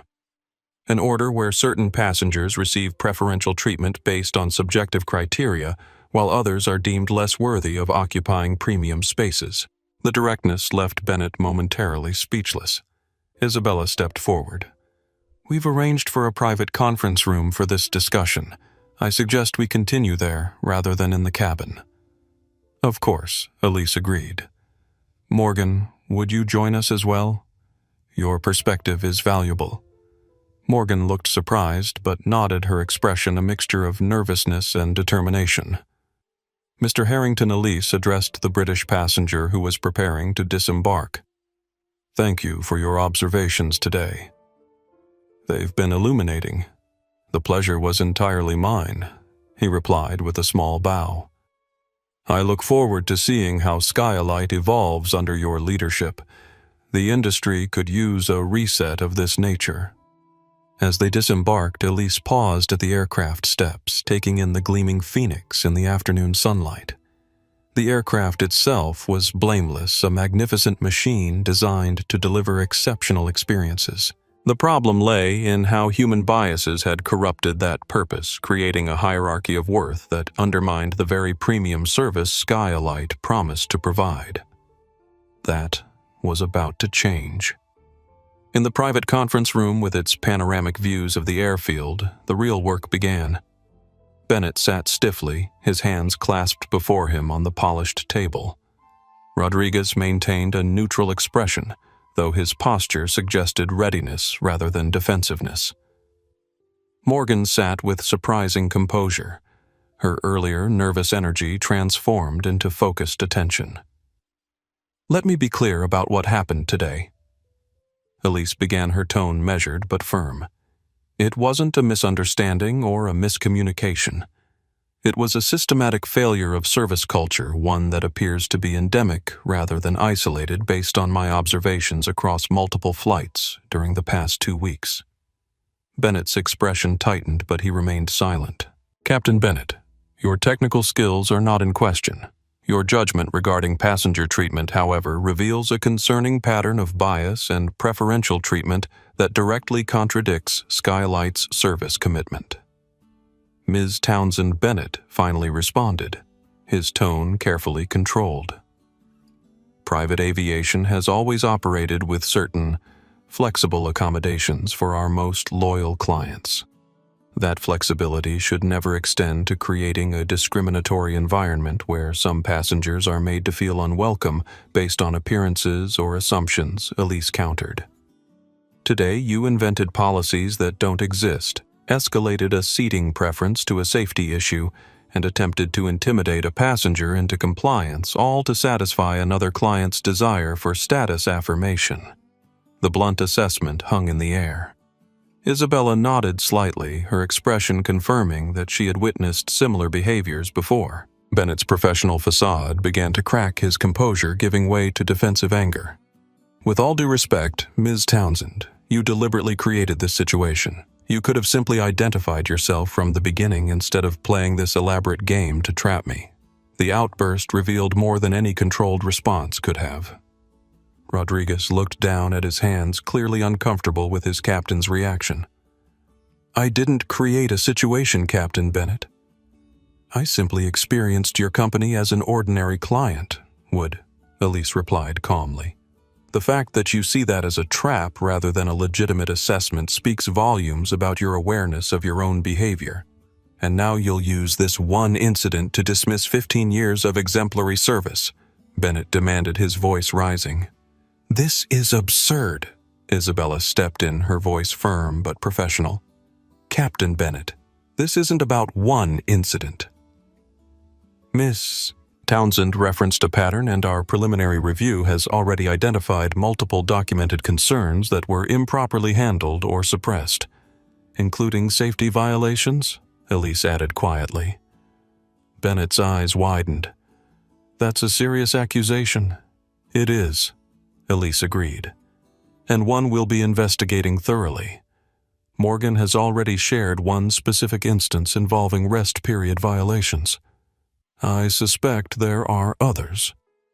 Bennett turned to Morgan with a look of betrayal. You did exactly what she should have done, Elise interjected. Reported a legitimate safety concern through proper channels. The fact that she faced retaliation rather than support is another example of the cultural problems we're addressing. Bennett fell silent, the gravity of his situation clearly sinking in. Here's what happens next, Elise said, her tone shifting from inquiry to decision. Skylight will undergo an immediate and comprehensive cultural reset. Isabella will oversee implementation of new service protocols that emphasize consistent excellence for all clients regardless of appearance, background, or relationship history. Isabella nodded, producing a tablet with preliminary documentation already prepared. The framework has been developed based on Ms. Townsend's observations over the past 2 weeks. Implementation begins immediately. As for individual outcomes, Elise continued, those will be determined based on demonstrated willingness to embrace these changes and critically past behavior regarding safety protocols and reporting integrity. She looked directly at Bennett. Captain Bennett, in light of the safety concerns that have emerged, you are being placed on administrative leave pending a thorough review of your record. This isn't punitive, but precautionary safety is non-negotiable in aviation. Bennett's face drained of color. This is outrageous. This is accountability, Elise corrected firmly. Something that has been notably absent in how service issues and safety concerns have been handled under your command. She turned to Rodriguez. First Officer Rodriguez, thank you for your honesty earlier. Your insight about suppressed safety reports is valuable, though I'm concerned about your silence in the face of problematic behaviors you clearly recognized. I hope you'll take this opportunity to realign your actions with the values of integrity and consistency that I know you hold. Rodriguez nodded soberly. Yes, ma'am. I understand. Finally, Elise addressed Morgan. Ms. Rivera, your professionalism under extraordinary pressure today was remarkable. The way you navigated competing demands while attempting to uphold proper protocols speaks to your character and potential. I'd like you to consider taking on a new role within our organizational reset, perhaps as an advisor on service culture from the frontline perspective. Morgan's expression reflected surprise and cautious hope. I thank you, Ms. Townsend. I would be honored to contribute. As the meeting continued, specific next steps were outlined, responsibilities assigned, and timelines established. Throughout, Elise maintained a focus on transformational change rather than punitive measures, building a new culture rather than simply tearing down the old one. When they finally adjourned, Bennett departed with a security escort to begin his administrative leave process, his earlier defiance replaced by grim resignation. Rodriguez headed to the crew lounge to prepare for his return flight with a replacement captain. Isabella remained behind to coordinate the immediate implementation of Protocol 17 across the company. Morgan hesitated at the door, then turned back to Elise. Ms. Townsend, may I ask you something? Of course, Elise replied. Why did you choose seat 1A? Was it deliberately to test how we'd respond? Elise smiled slightly. Yes, it was the seat most likely to trigger a reaction if preferential treatment was indeed the norm, the most visible position with the highest perceived status value. Morgan nodded thoughtfully. And if no one had challenged your right to sit there, then I would have known Skylight's culture was better than I feared, Elise replied. But the reaction from Bennett from Victoria Palmer from the system itself revealed exactly what needed to change. Morgan absorbed this with a thoughtful nod. Thank you not just for the opportunity, but for seeing what was really happening when no one thought anyone important was watching. As Morgan departed, Elise stood at the window watching ground crew prepare the Phoenix for its return journey. The aircraft would fly again tomorrow, but with a different crew under different expectations as part of a different company culture. The transformation had begun, and like all meaningful change, it had started not with grand pronouncements, but with a single moment of accountability, a quiet insistence that everyone deserved respect, regardless of appearance, title, or perceived status. The Phoenix was living up to its name. From the ashes of a biased culture, something new was beginning to emerge. The California sun cast long shadows across the private terminal as Elise concluded her meeting with Skylight's West Coast operations team. After the revelations aboard the Phoenix, she had immediately expanded her planned visit to include a comprehensive assessment of ground operations, maintenance protocols, and staff experiences. What she discovered confirmed her initial suspicions. The problematic culture wasn't limited to in-flight service. It permeated every aspect of the organization, from preferential maintenance scheduling for certain clients' aircraft to uneven enforcement of safety protocols based on passenger status. The company had developed an unwritten but widely understood hierarchy that compromised both service quality and operational integrity. It's like there are two different companies, explained Carlos Mendez, a senior maintenance technician who had requested a private meeting. The one in the manual and the one we actually operate. If certain clients need a quick turnaround, suddenly the recommended inspection intervals become flexible guidelines. If others need specific amenities, required weight distributions get recalculated on the spot. His hands trembled slightly as he shared documentation he'd been quietly collecting for years. Evidence of maintenance procedures altered to accommodate VIP schedules, safety checks expedited beyond recommended parameters, crew rest periods adjusted to meet client demands. Why risk sharing this now? Elise asked gently. Because for the first time I believe something might actually change, he replied. What you did on that flight. People are talking about it throughout the company, even in the maintenance hangars. As Elise reviewed the preliminary findings with Isabella in a quiet corner of the executive lounge, her phone chimed with an incoming message. It was from Robert Alastair Meridian's HR director, who had been tasked with evaluating Captain Bennett's personnel file. File review complete. 7 previous complaints about preferential treatment buried in secondary systems, all from passengers who didn't fit the profile. 3 from internal staff who reported concerns, all dismissed without investigation. Most concerning, found evidence of 4 rest period violations in last 18 months, all for high-profile clients. FAA reporting requirements potentially compromised. The message confirmed what Elise had suspected. Bennett's behavior wasn't an isolated incident, but a manifestation of a broader cultural problem that had been systematically concealed from formal review. Worse, it had extended beyond service issues to potential safety violations. It's worse than we thought, she told Isabella, showing her the message. The rot runs deeper than individual behavior. It's been institutionalized through selective enforcement and buried complaints, and it's potentially crossed the line into safety violations. Isabella nodded grimly. I suspected as much. Some of us have tried to address these issues before, but without executive support. She trailed off, the implication clear. That changes now, Elise said decisively. I need you to implement the Phase 1 protocols immediately. Full transparency, equal enforcement, comprehensive review of all passenger and staff complaints from the past 18 months. No exceptions, no matter who's involved. And Bennett Isabella asked, contact legal immediately. If these rest period violations are confirmed, this goes beyond administrative action to potential regulatory issues. He had a choice to make, and he made it consistently, prioritizing client convenience over safety protocols. Isabella was already typing the necessary instructions to HR and legal when Morgan Rivera arrived for her scheduled follow-up meeting.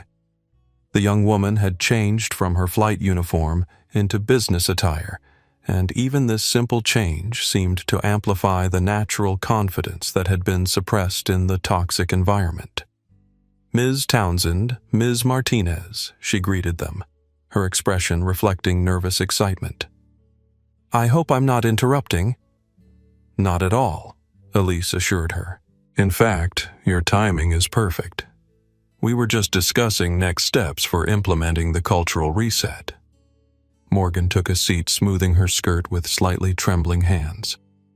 I've been thinking about your offer, about advising on service culture. I'd like to accept if it's still open. It is, Elise confirmed. In fact, based on what we've observed today, I'd like to expand the scope. What would you think about taking on a more formal role, perhaps as Director of Client Experience? You'd work directly with Isabella to develop and implement our new service standards with a focus on consistency, respect, and genuine hospitality. Morgan's eyes widened. Director, but I've only been with Skylight for 10 months. I don't have management experience. You have something more valuable, Elise interrupted gently. You have a clear vision of what service should be and the courage to maintain your principles even when it's difficult. You've also experienced firsthand how toxic leadership affects frontline staff. That perspective is invaluable in rebuilding our culture. I don't know what to say, Morgan stammered clearly, overwhelmed by the opportunity. Say you'll consider it. Elise smiled. The role would involve significant responsibility, including helping to rebuild our training programs, establishing new accountability systems, and creating service standards that apply equally to all clients.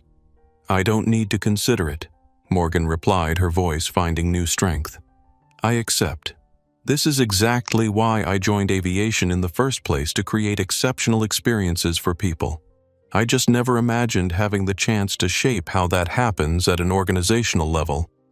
Isabella smiled warmly.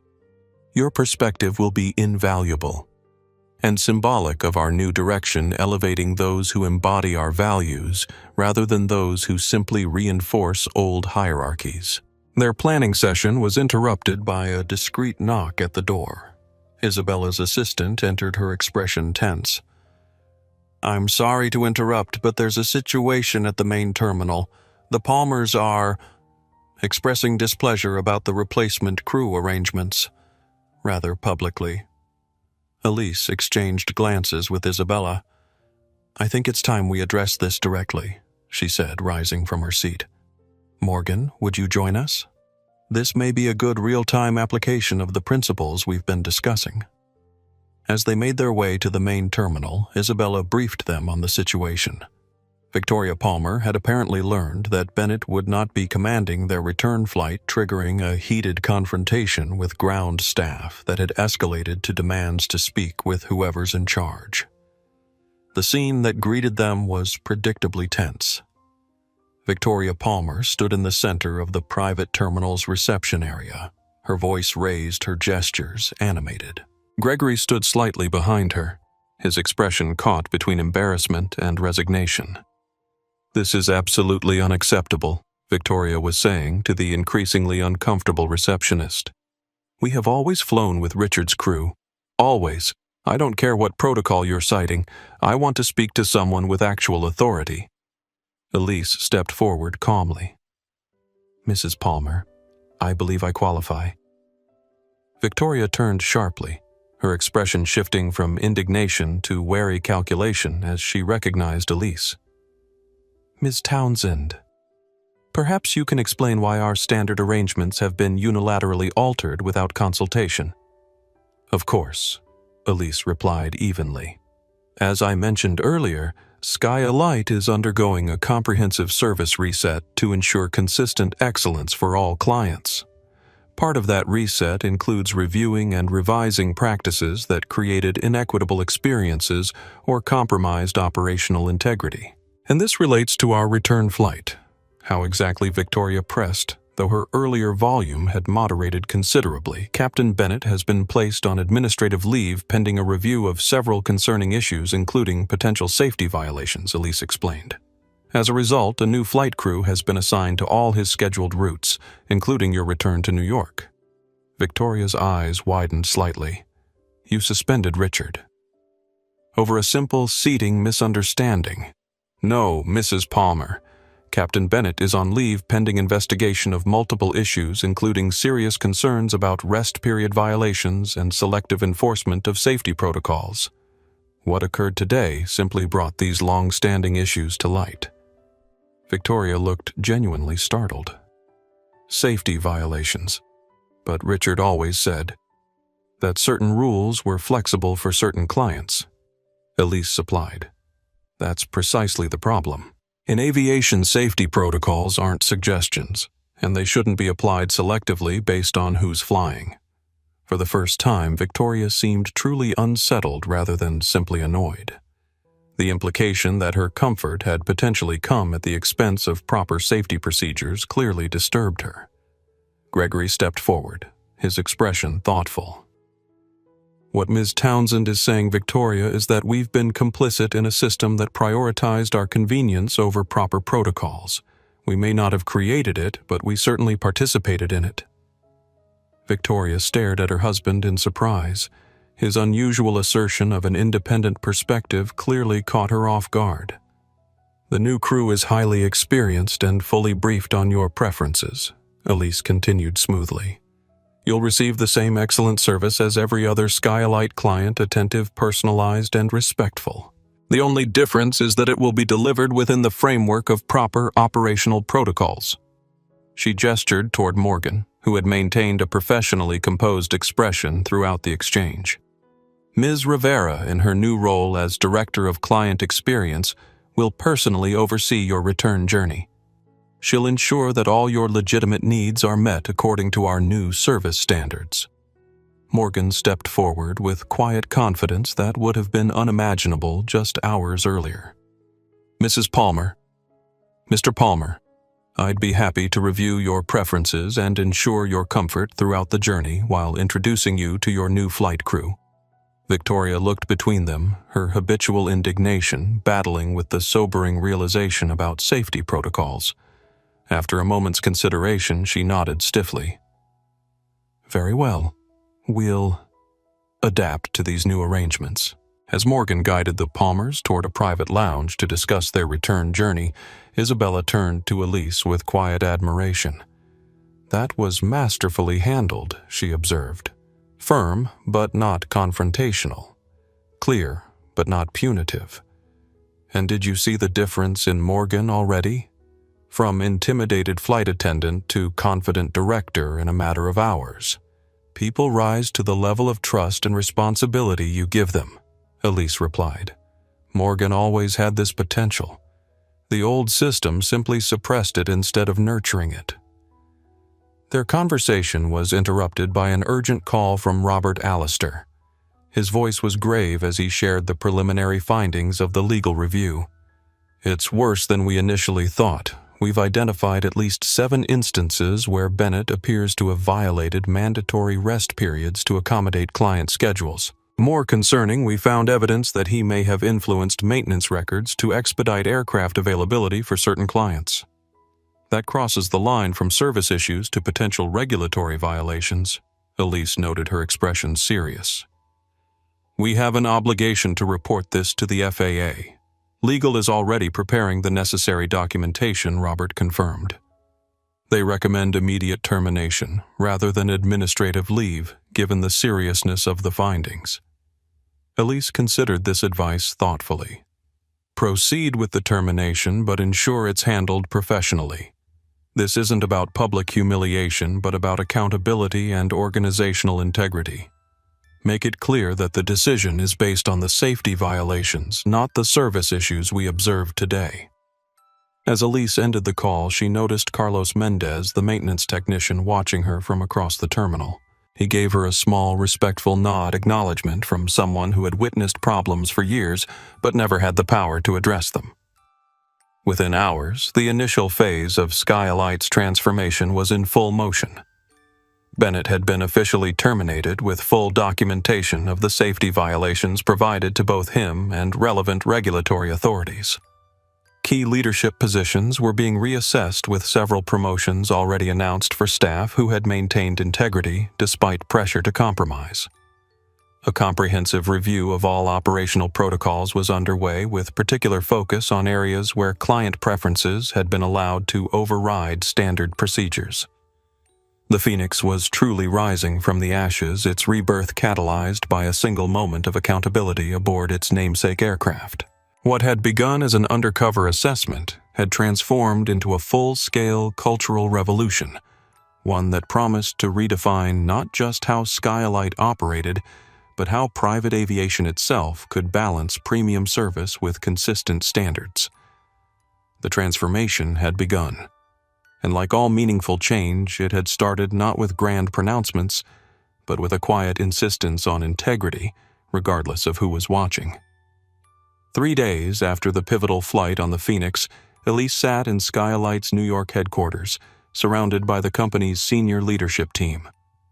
The large conference room overlooked Central Park, its panoramic windows offering a view of the lush greenery below, but no one was admiring the scenery. All attention was focused on the comprehensive transformation plan displayed on the main screen. Operation Shadow Client has revealed organization-wide issues that go beyond individual behavior. Elise explained, her tone measured but resolute. What we've uncovered is a two-tier service model that compromises our core promise of premium experience for all clients. Around the table, reactions varied. Some executives nodded in agreement, clearly relieved that long-standing concerns were finally being addressed. Others shifted uncomfortably, perhaps recognizing their own complicity in the problematic culture. A few maintained carefully neutral expressions, still calculating how this change would affect their positions and influence. Isabella Martinez, seated at Elise's right, advanced to the next slide. "Our audit revealed concerning patterns across multiple touchpoints," she explained. "Preferential maintenance scheduling for aircraft used by certain clients. Selective enforcement of safety protocols, buried complaints from both passengers and staff. Different standards of service based on subjective assessments of client importance." Robert Alistair Meridian's HR director continued the briefing. Most concerning was the organized suppression of feedback that contradicted the preferred narrative. Staff who raised concerns were routinely reassigned to less desirable routes or schedules. Complaints from passengers who didn't fit the elite profile were logged in secondary systems where they wouldn't impact official metrics.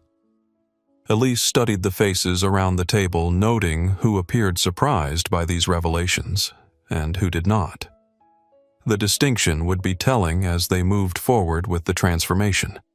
Beginning today, she announced, Skylight is implementing a comprehensive cultural reset focused on 3 core principles: consistent excellence, equal respect, and transparent accountability.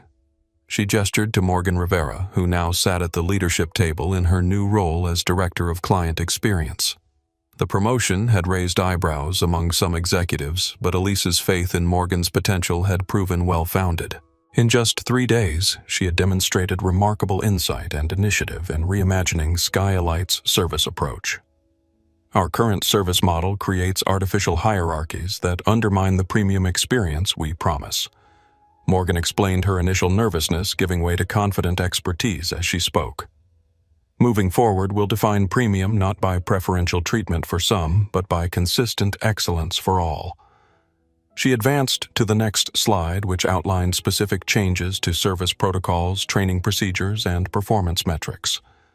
Every client who pays for Skylight's services deserves the same level of respect and attention regardless of appearance, background, or relationship history. Our crew will be evaluated on their consistency in delivering this standard, not on their ability to anticipate and accommodate status-based preferences. One of the longer-tenured executives, Michael Harrington, leaned forward with a skeptical expression. While I appreciate the idealism here, we need to be realistic about our client base. Many of our highest-spending clients expect preferential treatment. They've grown accustomed to certain accommodations. That's precisely the problem, Elise replied evenly.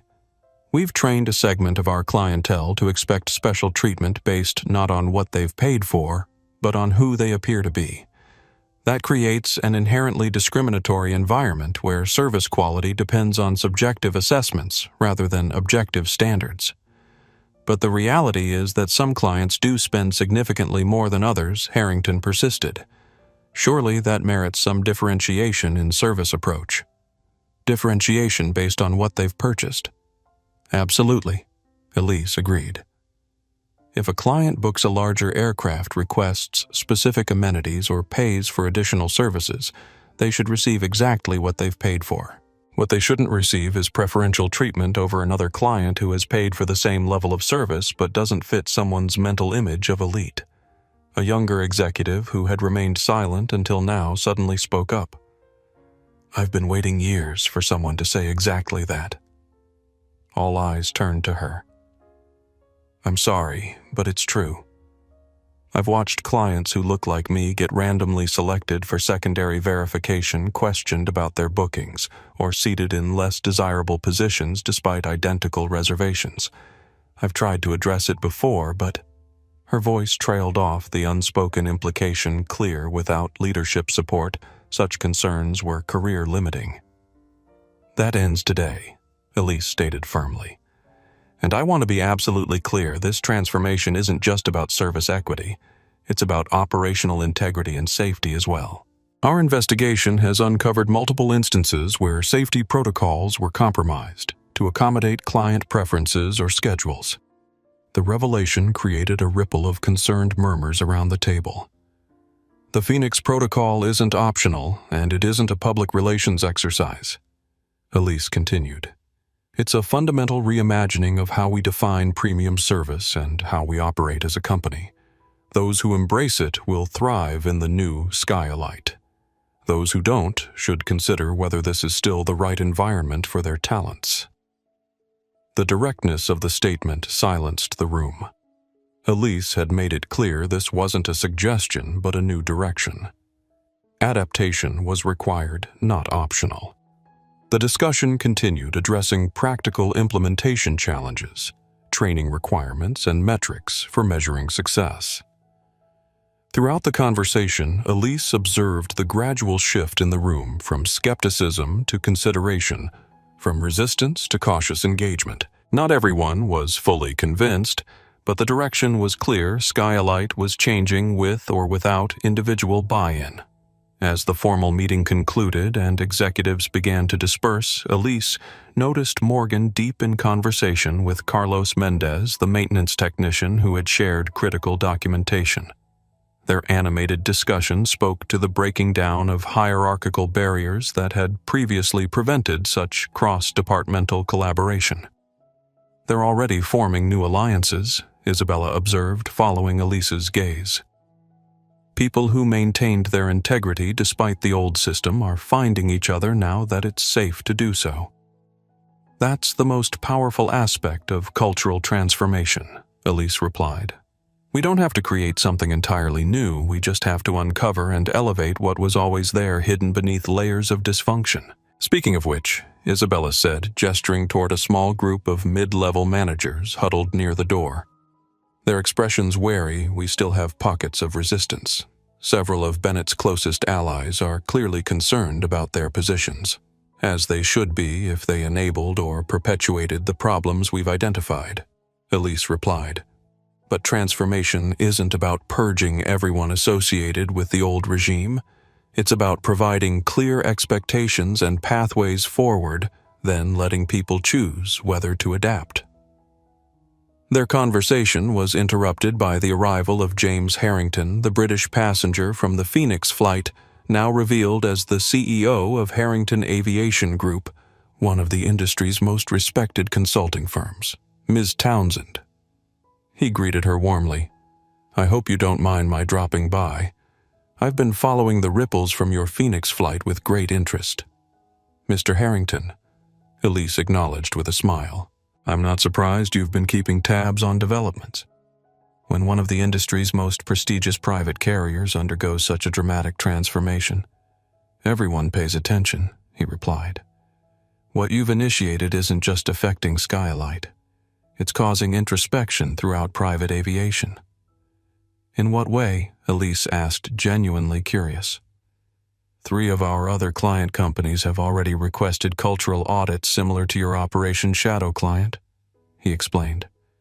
"CEOs suddenly want to know if their companies have the same issues you uncovered. No one wants to be the next cautionary tale." "And your assessment?" Elise pressed. Harrington's expression turned wry.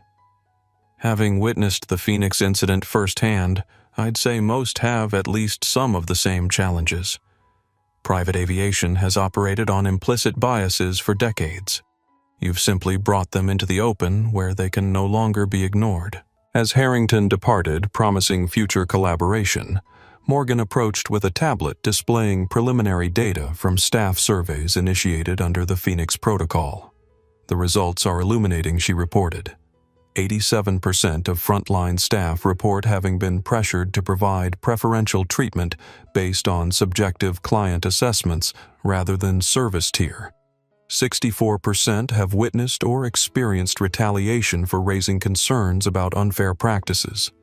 And more concerning, Isabella added 42% report having observed safety protocols being adjusted to accommodate client preferences or schedules. "Those numbers validate our intervention," Elise noted. "This isn't an isolated problem or a perception issue. It's a comprehensive cultural challenge that requires equally comprehensive addressing." As they continued reviewing the data, a notification appeared on Elise's tablet, an update from the legal team handling Bennett's termination.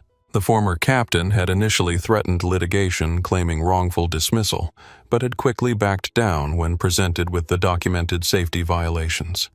He was now seeking a negotiated separation agreement that would allow him to maintain his pilot certifications. "How do you want to proceed?" Isabella asked after reading the update. Elise considered thoughtfully. "Our goal isn't punishment but accountability and reform. Offer a fair separation package contingent on full cooperation with our internal review.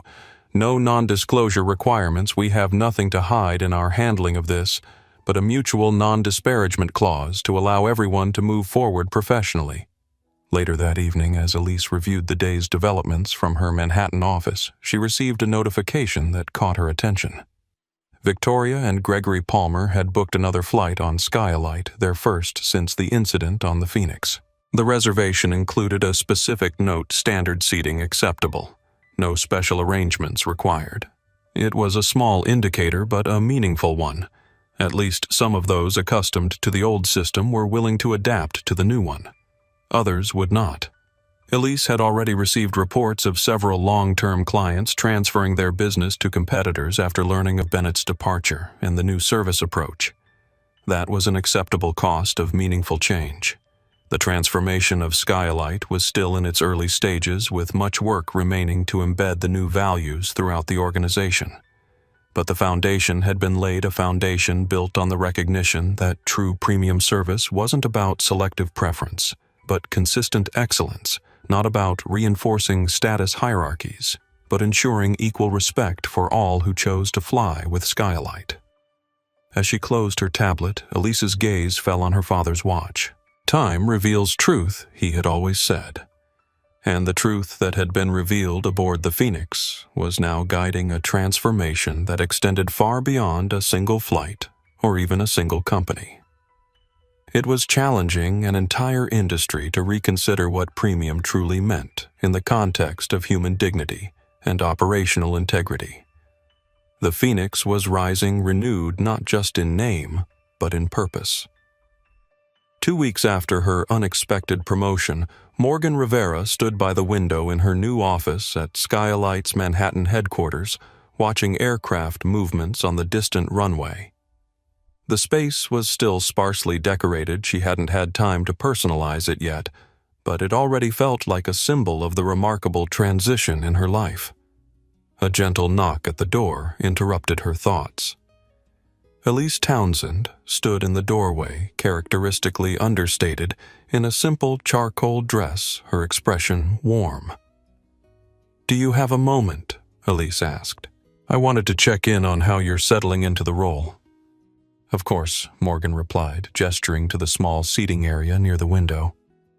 "I was just taking a rare quiet moment to process everything that's happened." As they settled into the comfortable chairs, Morgan couldn't help but reflect on the contrast between this conversation and their first meeting aboard the Phoenix. Then she had been a junior flight attendant caught in an impossible situation trying to navigate conflicting pressures with her dignity and principles intact. Now she was a director reporting directly to the company's owner, helping to reshape the culture that had once constrained her. "It's been quite a journey already," she admitted with a small smile. "I keep expecting someone to tell me there's been a mistake, that they've found someone more qualified for this position." "No mistake," Elise assured her. "In fact, your performance so far has confirmed what I saw in you that day on the Phoenix. An innate understanding of what true service means, and the courage to stand by those principles even when it's difficult." Morgan nodded thoughtfully. "That day was clarifying. When Captain Bennett instructed me to tell you about a non-existent seating policy, I knew I was being asked to participate in something wrong, but I also felt trapped by the system. If I had refused, I would have faced consequences that I couldn't afford, being removed from premium routes, possibly even losing my position entirely. That's exactly the dynamic we're working to change," Elise agreed. "A culture where doing the right thing carries a personal cost while enabling discrimination is rewarded." Morgan hesitated, then decided to share something she hadn't yet revealed. "What you may not know is that it wasn't my first experience with that kind of situation. I've been asked to deliver similar messages to other passengers who didn't look the part according to certain crew members or clients." "Tell me more," Elise encouraged gently. Morgan took a deep breath. There was an older black couple who had booked the master suite on a transatlantic flight. The husband was a renowned surgeon flying to accept a humanitarian award, but he was dressed comfortably for the long journey. Captain Westfield, one of Bennett's close colleagues, instructed me to tell them there had been a system error with their booking and they'd need to use the standard seating instead. Her hands tightened slightly in her lap as she continued. When I asked for clarification, he said, "They won't know the difference anyway." I complied because I felt I had no choice, but I've never forgotten the quiet dignity with which they accepted the change, never suspecting the real reason behind it. "And did you report the incident?" Elise asked, though her expression suggested she already knew the answer. "I tried," Morgan confirmed. "I filed it through the proper channels. 3 days later, I was removed from international routes for 6 weeks due to scheduling adjustments." The message was clear. She leaned forward, her eyes bright with emotion. "Do you know what hurts the most about these situations? It's not just that we treated people unfairly. It's that we stole their truth from them. That surgeon never knew what really happened. He probably left thinking there was a genuine mistake, never realizing he'd been discriminated against because of how he looked." Elise nodded, her expression reflecting understanding rather than surprise. "Your experience matches the pattern we've uncovered throughout the organization, a system designed to protect itself by silencing those who question it, while keeping those who experience discrimination in the dark about what's really happening. That's why this opportunity means so much to me," Morgan said earnestly, gesturing to the office around her. "It's not just a promotion or a career advancement. It's the chance to transform a culture that I know from the inside out, to ensure that no crew member ever feels forced to choose between their principles and their livelihood, and no passenger is ever secretly downgraded based on their appearance. And that's exactly why you're the right person for this role, Elise affirmed. You understand both the frontline experience and the stakes of our transformation. You've lived the consequences of the old culture and have a clear vision for the new one. Morgan's expression became more determined. I've already begun implementing some changes. We've created an anonymous reporting system that bypasses the traditional chain of command, ensuring concerns reach leadership without interference. We're revising training protocols to emphasize consistent service standards regardless of passenger appearance or status. She reached for a tablet on the coffee table and pulled up a presentation. And yesterday, I conducted the first of what will be regular listening sessions with crew members to uncover additional issues that may have been suppressed. The stories that emerged were both heartbreaking and infuriating, but also filled with hope now that people believe real change is possible. Impressive progress in just 2 weeks, Elise noted with approval. How has the response been mixed, as you might expect? Morgan admitted. Most of the cabin crew have been overwhelmingly positive. Many have shared their own experiences similar to mine. They're relieved that someone finally understands and is addressing the toxic elements they've navigated for years. She paused before continuing. Some of the senior flight crew have been more resistant, particularly those who were closely aligned with Bennett's approach. They see these changes as undermining their authority or catering to political correctness rather than addressing real issues. That's a predictable reaction, Elise observed. People who benefited from the old system often interpret equality as a loss of status rather than a correction of imbalance. Morgan nodded. Exactly. But there's also a growing group in the middle, people who were uncomfortable with aspects of the old culture but felt powerless to change it. They're cautiously optimistic but waiting to see if these changes are sustainable or just a temporary reaction to the incident on the Phoenix. Her face suddenly brightened. But the most encouraging development came yesterday when I visited our flight training center. A group of junior flight attendants in training approached me after my presentation. One young woman said, "For the first time, I feel like I can succeed here without compromising who I am." That single comment made all the challenges worthwhile. Those moments are what sustainable transformation is built on, Elise agreed. Not just changing policies, but changing people's belief in what's possible. The conversation shifted to specific initiatives and strategies, with Elise offering guidance while clearly respecting Morgan's growing ownership of her role. As they discussed next steps, Morgan was struck by how naturally their working relationship had developed, collaborative rather than hierarchical, focused on shared purpose rather than positional authority. As their meeting concluded and Elise prepared to leave, Morgan felt compelled to ask a question that had been on her mind since that pivotal day. When you boarded the Phoenix that morning, did you expect to find what you did, or were you hoping for better? Elise considered the question thoughtfully. I suspected there were issues. The acquisition data pointed to cultural problems beneath the financial metrics. But I always hoped to be proven wrong about such things. It would have been far simpler if the flight had simply demonstrated excellent service consistently delivered to all passengers. And the decision to promote me, was that spontaneous or part of your plan? Neither exactly. Elise smiled, touching her father's watch. A gesture Morgan had noticed was habitual when she was thinking deeply. I came aboard looking for truth, not specific outcomes. What I found was both problems and potential solutions. You were clearly part of the solution, someone with the right values and instincts who had been constrained by the wrong system. She continued. My father always said that great leaders don't create excellence from nothing. They recognize it where it already exists and remove the barriers that prevent it from flourishing. Your promotion wasn't planned, but it was a natural response to recognizing the leadership qualities you demonstrated under difficult circumstances. Morgan absorbed this with thoughtful appreciation. Well, I'm grateful not just for the opportunity, but for seeing something in me that others missed. As Elise departed, Morgan returned to the window, watching an aircraft begin its takeoff roll, gathering speed before lifting gracefully into the sky. The metaphor wasn't lost on her. Skylight, too, was gaining momentum in its transformation, preparing to soar in a new direction. Her own journey from constrained flight attendant to empowered leader reflected this evolution.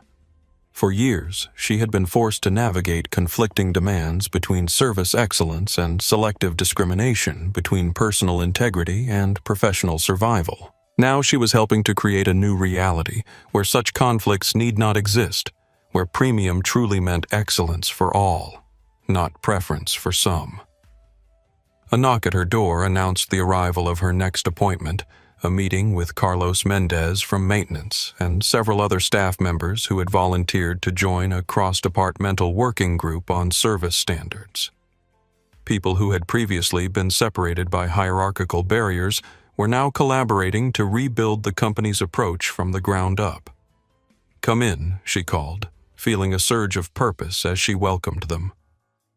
"I'm so glad you're all here. We have important work to do." The Phoenix was rising, and she was helping to chart its new course, a path defined by consistency, integrity, and genuine respect for everyone who chose to fly with Skylight, regardless of who they appeared to be. 1 month after the pivotal flight on the Phoenix, Skylight's Manhattan headquarters buzzed with anticipation. The company's grand atrium, typically a serene space of marble and glass, had been transformed into an event venue for what the invitation had described simply as a New Horizons Skylight's future vision. Nearly 300 people filled the space, employees from every level and department, key clients, industry partners, and selected media representatives.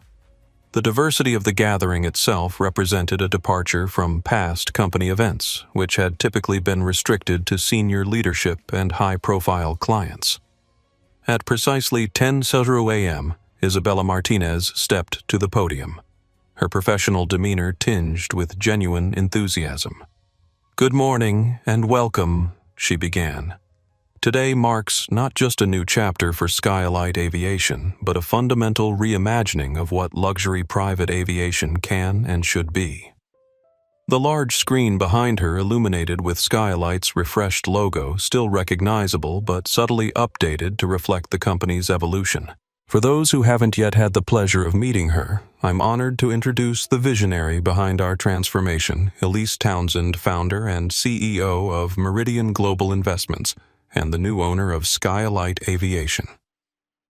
Elise approached the podium with characteristic, understated elegance, her navy blue suit simple but impeccably tailored, her only jewelry the vintage watch that had become something of a signature. The audience's applause was polite if somewhat uncertain. Many were still forming their impressions of the new ownership. "Thank you, Isabella, and thank you all for being part of this important day," Elise began. "When Meridian acquired Skylight a month ago, we saw a company with extraordinary potential, premium aircraft, global reach, technical excellence, but also significant challenges that transcended balance sheets and operational metrics." She paused, her gaze moving deliberately across the assembled crowd. Those challenges centered on a fundamental question. What does premium truly mean in private aviation? Is it selective preference for certain clients over others? Is it reinforcing status hierarchies through uneven service? Or is it something more meaningful? A commitment to consistent excellence for everyone who chooses to fly with us, regardless of who they appear to be. The directness of the question created a subtle shift in the atmosphere, a collective recognition that this would not be a typical corporate announcement filled with vague platitudes and financial projections. To answer that question honestly, I needed to experience Skylight as our clients, do not as a visiting executive receiving rehearsed presentations, but as a passenger navigating the actual service experience. So I became one traveling on multiple flights across different routes over the past month, observing how our systems and culture functioned in real time. Murmurs rippled through the audience as understanding dawned. The rumors that had circulated throughout the company of the new owner conducting undercover assessments were being confirmed directly. What I discovered was a company of tremendous potential, handicapped by a deeply problematic culture, one where service quality depended on subjective assessments of client importance, where appearance often determined treatment, where legitimate concerns were actively buried to preserve a narrative of excellence that didn't match reality.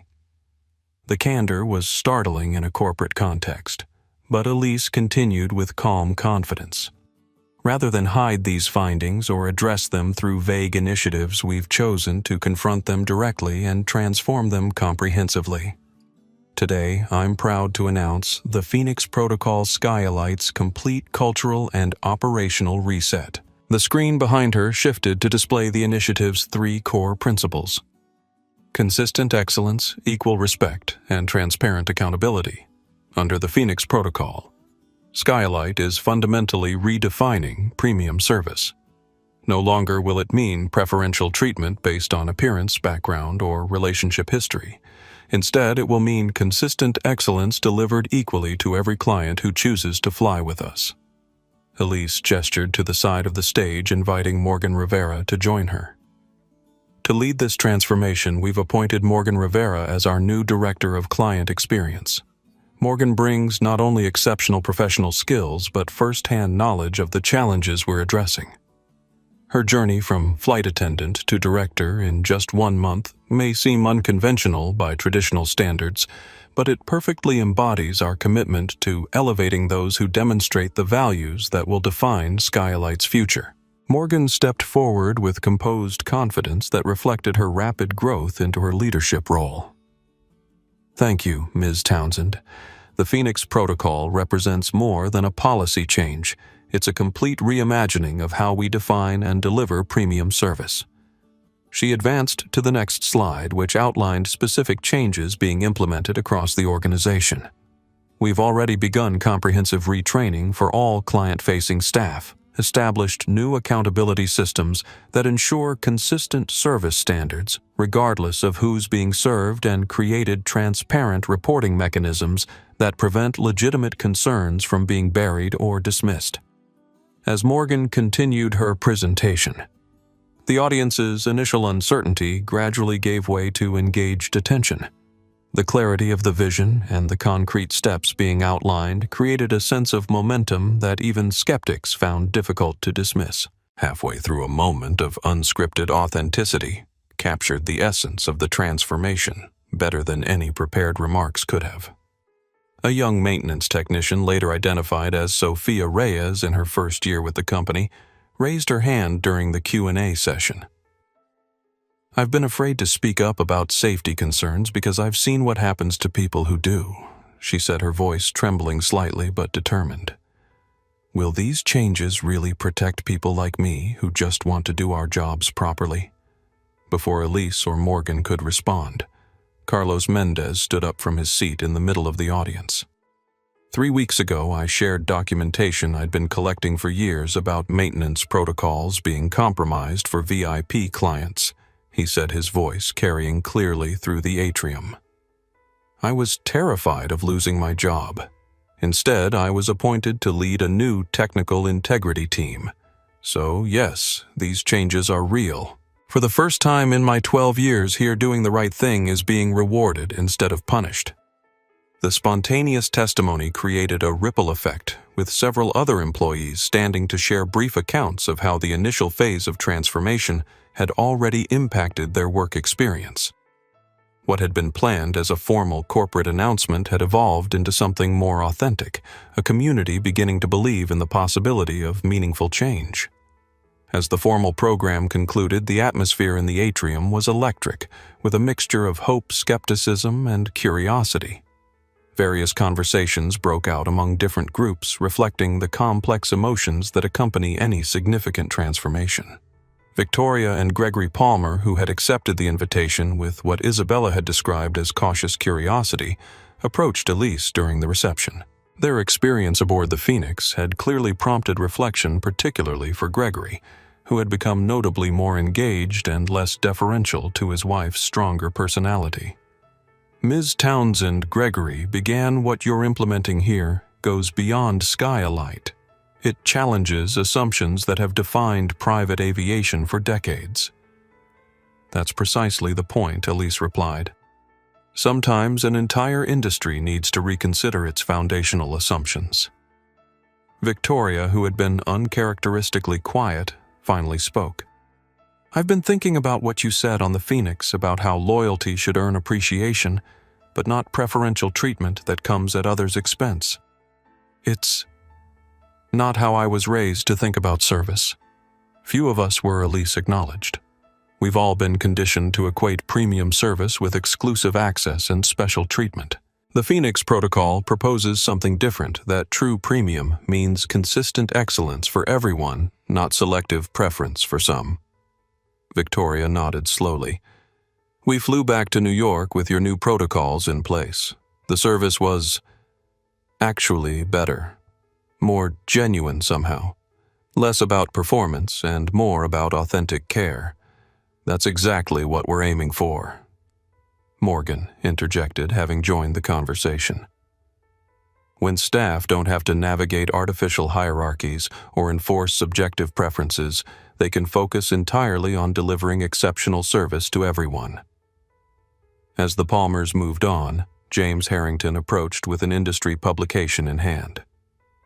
You've created quite a stir, he observed, showing Elise the headline, Sky-Alight Revolution, New Owner Challenges Industry's Elite Service Model. That was never the goal, Elise replied, but I'm not surprised by the reaction. When you question assumptions that have gone unchallenged for decades, it tends to create ripples. More like tidal waves, Harrington corrected with a smile. 3 other private aviation companies have already announced service consistency reviews in the past week. No one wants to be seen as behind the curve on this. As the event concluded and attendees gradually dispersed, Morgan approached Elise with a thoughtful expression. What are you thinking? Elise asked, noting her contemplative mood. I'm thinking about how we measure success going forward, Morgan replied. Not just in client satisfaction metrics or operational efficiency, but in human terms. How do we know if we're truly creating the culture we envision? Elise considered this thoughtfully. I think we'll know we've succeeded when excellence is no longer noteworthy, when consistently respectful, high-quality service becomes so normal that no one remarks on it. When our clients come to expect dignity and respect as the baseline rather than a special accommodation. When our staff no longer have to choose between doing their jobs well and doing them ethically. Morgan nodded, absorbing this vision. That's a high standard. Premium should be, Elise replied simply. As they walked together through the now quiet atrium, Elise reflected on the journey thus far. The Phoenix Protocol's public unveiling marked a significant milestone, but as both women knew, the real work of transformation was ongoing, a continuous process of examination, adjustment, and recommitment to the principles that would define Sky-Alight's future. The company was evolving not just in policies and practices, but in its fundamental identity, from an organization where premium meant preferential to one where it meant consistent excellence for all. The journey would continue to present challenges, resistance, and unexpected revelations. But the direction was clear and the commitment unwavering. As they reached the exit, they paused before a newly installed sculpture in the atrium, a sleek, modern phoenix rising from stylized flames commissioned to symbolize the company's rebirth. The plaque beneath it read, simply, Excellence is not selective. It is consistent. The phoenix was truly rising from the ashes of its former self. 6 months after the pivotal flight that catalyzed Sky-Alight's transformation, Elise Townsend settled into Seat 1A aboard the Phoenix for a journey from New York to San Francisco. The aircraft retained its elegant design and premium amenities, but the atmosphere within it had undergone a profound change, one that reflected the broader evolution of the company itself. As she observed the pre-flight preparations, Elise noted the confident professionalism of the crew, attentive without being obsequious, respectful without being deferential, consistent in their interactions with each passenger regardless of appearance or demeanor. These weren't merely behavioral changes, but manifestations of a deeper cultural shift that had taken root throughout the organization. "Ms. Townsend." "Welcome aboard," said the flight attendant, a young man named David, whose nameplate also displayed small flag pins representing the 5 languages he spoke. "Would you prefer still or sparkling water before takeoff?" This simple question, offered to every passenger with the same warmth and attention, embodied the new Skylight approach: personalized service delivered with consistent excellence regardless of who was being served. Captain Lucia Ramirez emerged briefly from the cockpit, greeting each passenger with the same warm professionalism. Promoted from the secondary routes she'd been relegated to under the old system, Ramirez had quickly established herself as one of Skylight's most skilled and respected pilots. Her leadership style, technically excellent, but also emotionally intelligent, embodied the balanced approach that now characterized Skylight's culture. "Good morning, Ms. Townsend," she said with a genuine smile.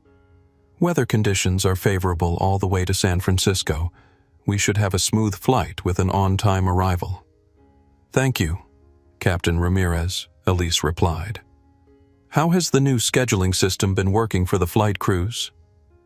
Transformative Ramirez answered honestly. "Having transparent rotations based on objective criteria rather than subjective favor has improved morale dramatically. People feel they're being evaluated on their performance rather than their connections." Through the cabin window, Elise noticed a maintenance crew completing final checks on a nearby aircraft. Carlos Mendez was visible in his new role as technical integrity team leader, clipboard in hand, as he supervised the work. When he happened to glance toward the Phoenix, he spotted Elise and offered a respectful nod, an acknowledgement between colleagues rather than a gesture of deference from subordinate to superior. As the remaining passengers boarded, Elise noticed a new arrival being welcomed, an elegantly dressed older woman who moved with a quiet dignity that commanded respect without demanding it. The flight attendant guided her to her seat with the same attentive courtesy extended to all passengers. "Dr. Williams, welcome aboard. Your seat is right here 2B. May I offer you something to drink before takeoff?" The name registered immediately with Elise. Dr. Josephine Williams was a pioneering neurosurgeon whose groundbreaking research had transformed treatment protocols for traumatic brain injuries. She was also, Elise knew, someone who had experienced discrimination on previous Skylight flights, one of the passengers whose complaints had been systematically buried under the old regime. After the attendant had moved on, Elise introduced herself. "Dr. Williams, I'm Elise Townsend. It's an honor to have you flying with us today." "Ms. Townsend." Dr. Williams acknowledged with a warm smile.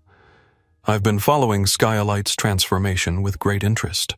After my last experience, I had vowed never to fly with your company again, but colleagues convinced me to give the new Skylight a chance." "I appreciate your willingness to reconsider," Elise replied sincerely. "If you don't mind my asking, what has your experience been so far?" Dr. Williams considered the question thoughtfully. "Refreshingly different. From reservation to boarding, I've been treated with consistent respect, not because of my credentials or achievements, but simply as a passenger who's paid for premium service." "That's how it should always have been, of course, but we both know it wasn't." "No, it wasn't," Elise agreed candidly. "We're working to ensure that consistent excellence becomes our defining standard rather than an occasional experience dependent on who's being served." "A worthy goal." Dr. Williams nodded. "And from what I've observed today, you're making real progress." The Phoenix completed its boarding process, and the safety briefing began delivered with the same professional attention, regardless of which passenger was being addressed.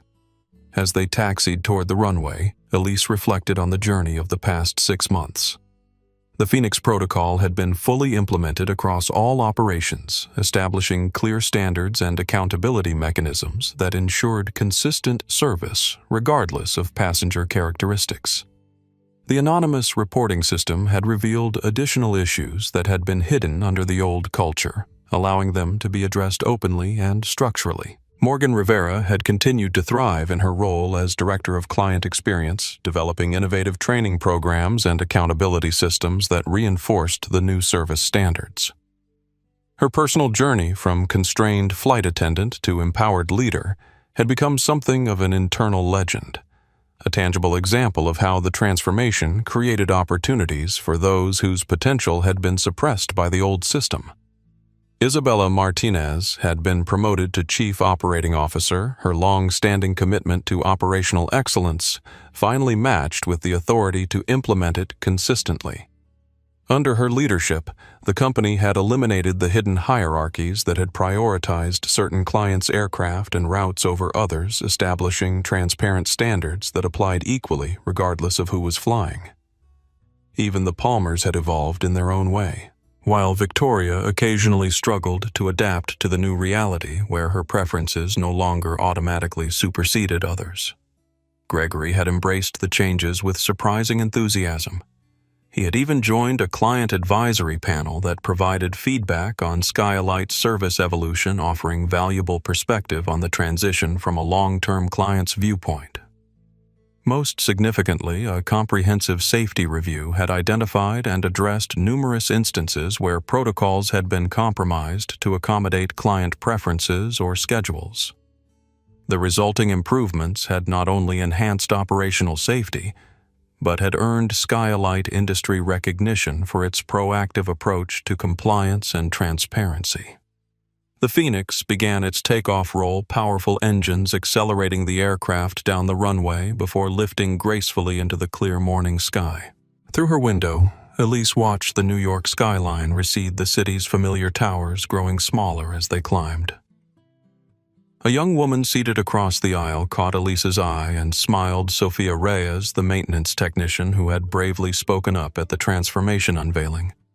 She was traveling to San Francisco for advanced certification training, part of Skylight's new technical development program that identified and elevated talented staff regardless of seniority or background. Ms. Townsend, Sophia acknowledged. "It's nice to see you flying with us." "I try to experience our service regularly," Elise explained. "It keeps me connected to what our clients experience." Sophia nodded. "That makes sense. I've been telling everyone in maintenance about how you flew incognito to test the service. It's become kind of legendary." Elise smiled. "The goal isn't to create legends, but to build a culture where such tests would reveal only what we want to be true, consistent excellence for everyone." "We're getting there," Sophia replied confidently. "For the first time since I joined Skylight, I feel proud to tell people where I work." As the aircraft reached cruising altitude and the seatbelt sign dimmed, Elise returned to reviewing quarterly results on her tablet. The financial metrics confirmed what she had already observed in operational terms. The transformation wasn't just ethically right, it was good business. Client retention had initially dipped, as some who preferred the old hierarchical system took their business elsewhere, but this had been more than offset by increased loyalty from those who appreciated the new approach, plus an influx of new clients attracted by Skylight's reputation for consistent excellence. Staff turnover had decreased dramatically, reducing training costs and improving service quality. Safety metrics showed a measurable improvement with corresponding reductions in insurance premiums and compliance costs. The most telling statistic, however, was buried in the client satisfaction data. Complaints about inconsistent service had dropped by 87%, while positive comments about genuine respect and authentic care had increased by over 200%. The new Skylight wasn't just performing differently, it was being experienced differently by those it served. As the Phoenix continued westward, the symbolism wasn't lost on Elise. The aircraft that had been the setting for the pivotal confrontation was now soaring smoothly, its journey mirroring the company's own transformation from a culture of selective preference to one of consistent excellence. The work wasn't complete, transformation rarely is, but the foundation had been laid for a new kind of premium aviation experience, one defined not by who was served, but by how they were served. The Phoenix had truly risen from the ashes, reborn with a clearer purpose and stronger principles. In seat 1A, exactly where the journey of transformation had begun, Elise Townsend looked toward the horizon with quiet satisfaction. She reached down to touch her father's watch, the timepiece that had witnessed her journey from powerless passenger to transformative leader. Time reveals truth, he had always said. And the truth revealed aboard the Phoenix 6 months ago had catalyzed change that extended far beyond a single flight or company. The Phoenix was flying true, its course set toward a future defined by respect, consistency, and genuine excellence, not just for some, but for everyone on board. What happened in seat 1A that day wasn't just about one woman refusing to move, one captain overstepping his authority, or one company facing its own uncomfortable truth. It was about something far more fundamental, the moment when power collides with principle, when assumption meets reality, and when a single act of quiet dignity changes everything. The Phoenix continues to soar, but it flies a different course. Now one guided by the understanding that true premium service isn't measured by who receives special treatment, but by consistent excellence delivered to all. One where respect isn't earned through appearance or status, but extended as the baseline everyone deserves. Has someone ever underestimated you based on how you look? Have you witnessed that perfect moment when prejudice meets its unexpected match? Have you been in a situation where standing your ground changed more than just your immediate circumstances? Share your experience in the comments below. Your story matters. The most powerful aspect of Elise Townsend's stand wasn't that Captain Bennett lost his position, or that Victoria Palmer was humbled. It was that an entire company, and potentially an industry, emerged stronger, more principled, and ultimately more successful by embracing a culture where excellence is defined by consistency rather than selectivity. This isn't just about private aviation or luxury services. It's about the fundamental choice we all face whether to perpetuate systems that serve our immediate interests or build ones that elevate everyone through genuine respect and consistent excellence. If this story resonates with you, hit that subscribe button and share it with someone who needs to hear it. Because transformation doesn't happen only in corporate boardrooms or luxury aircraft. It happens in daily interactions, in moment-by-moment choices about how we treat others, especially when we think no one important is watching. Remember, what Elise discovered, true status isn't determined by your seat assignment or your outward appearance. It's revealed in how you treat people when you have the power not to. And true leadership isn't about maintaining comfortable hierarchies. It's about having the courage to dismantle them when they no longer serve a greater purpose. Time reveals truth. And sometimes that truth arrives in unexpected moments when someone quietly refuses to accept less than what they deserve. When they stand firm not just for themselves, but for everyone who has ever been told directly or implicitly that they don't belong. If you found value in this story, please take a moment to like this video and subscribe to our channel. Your support helps us continue sharing these powerful stories of justice, dignity, and transformation. Share this with anyone who needs a reminder that one person standing firmly on principle can create ripples of change that transform entire industries. And let us know in the comments, what seat are you standing your ground in today?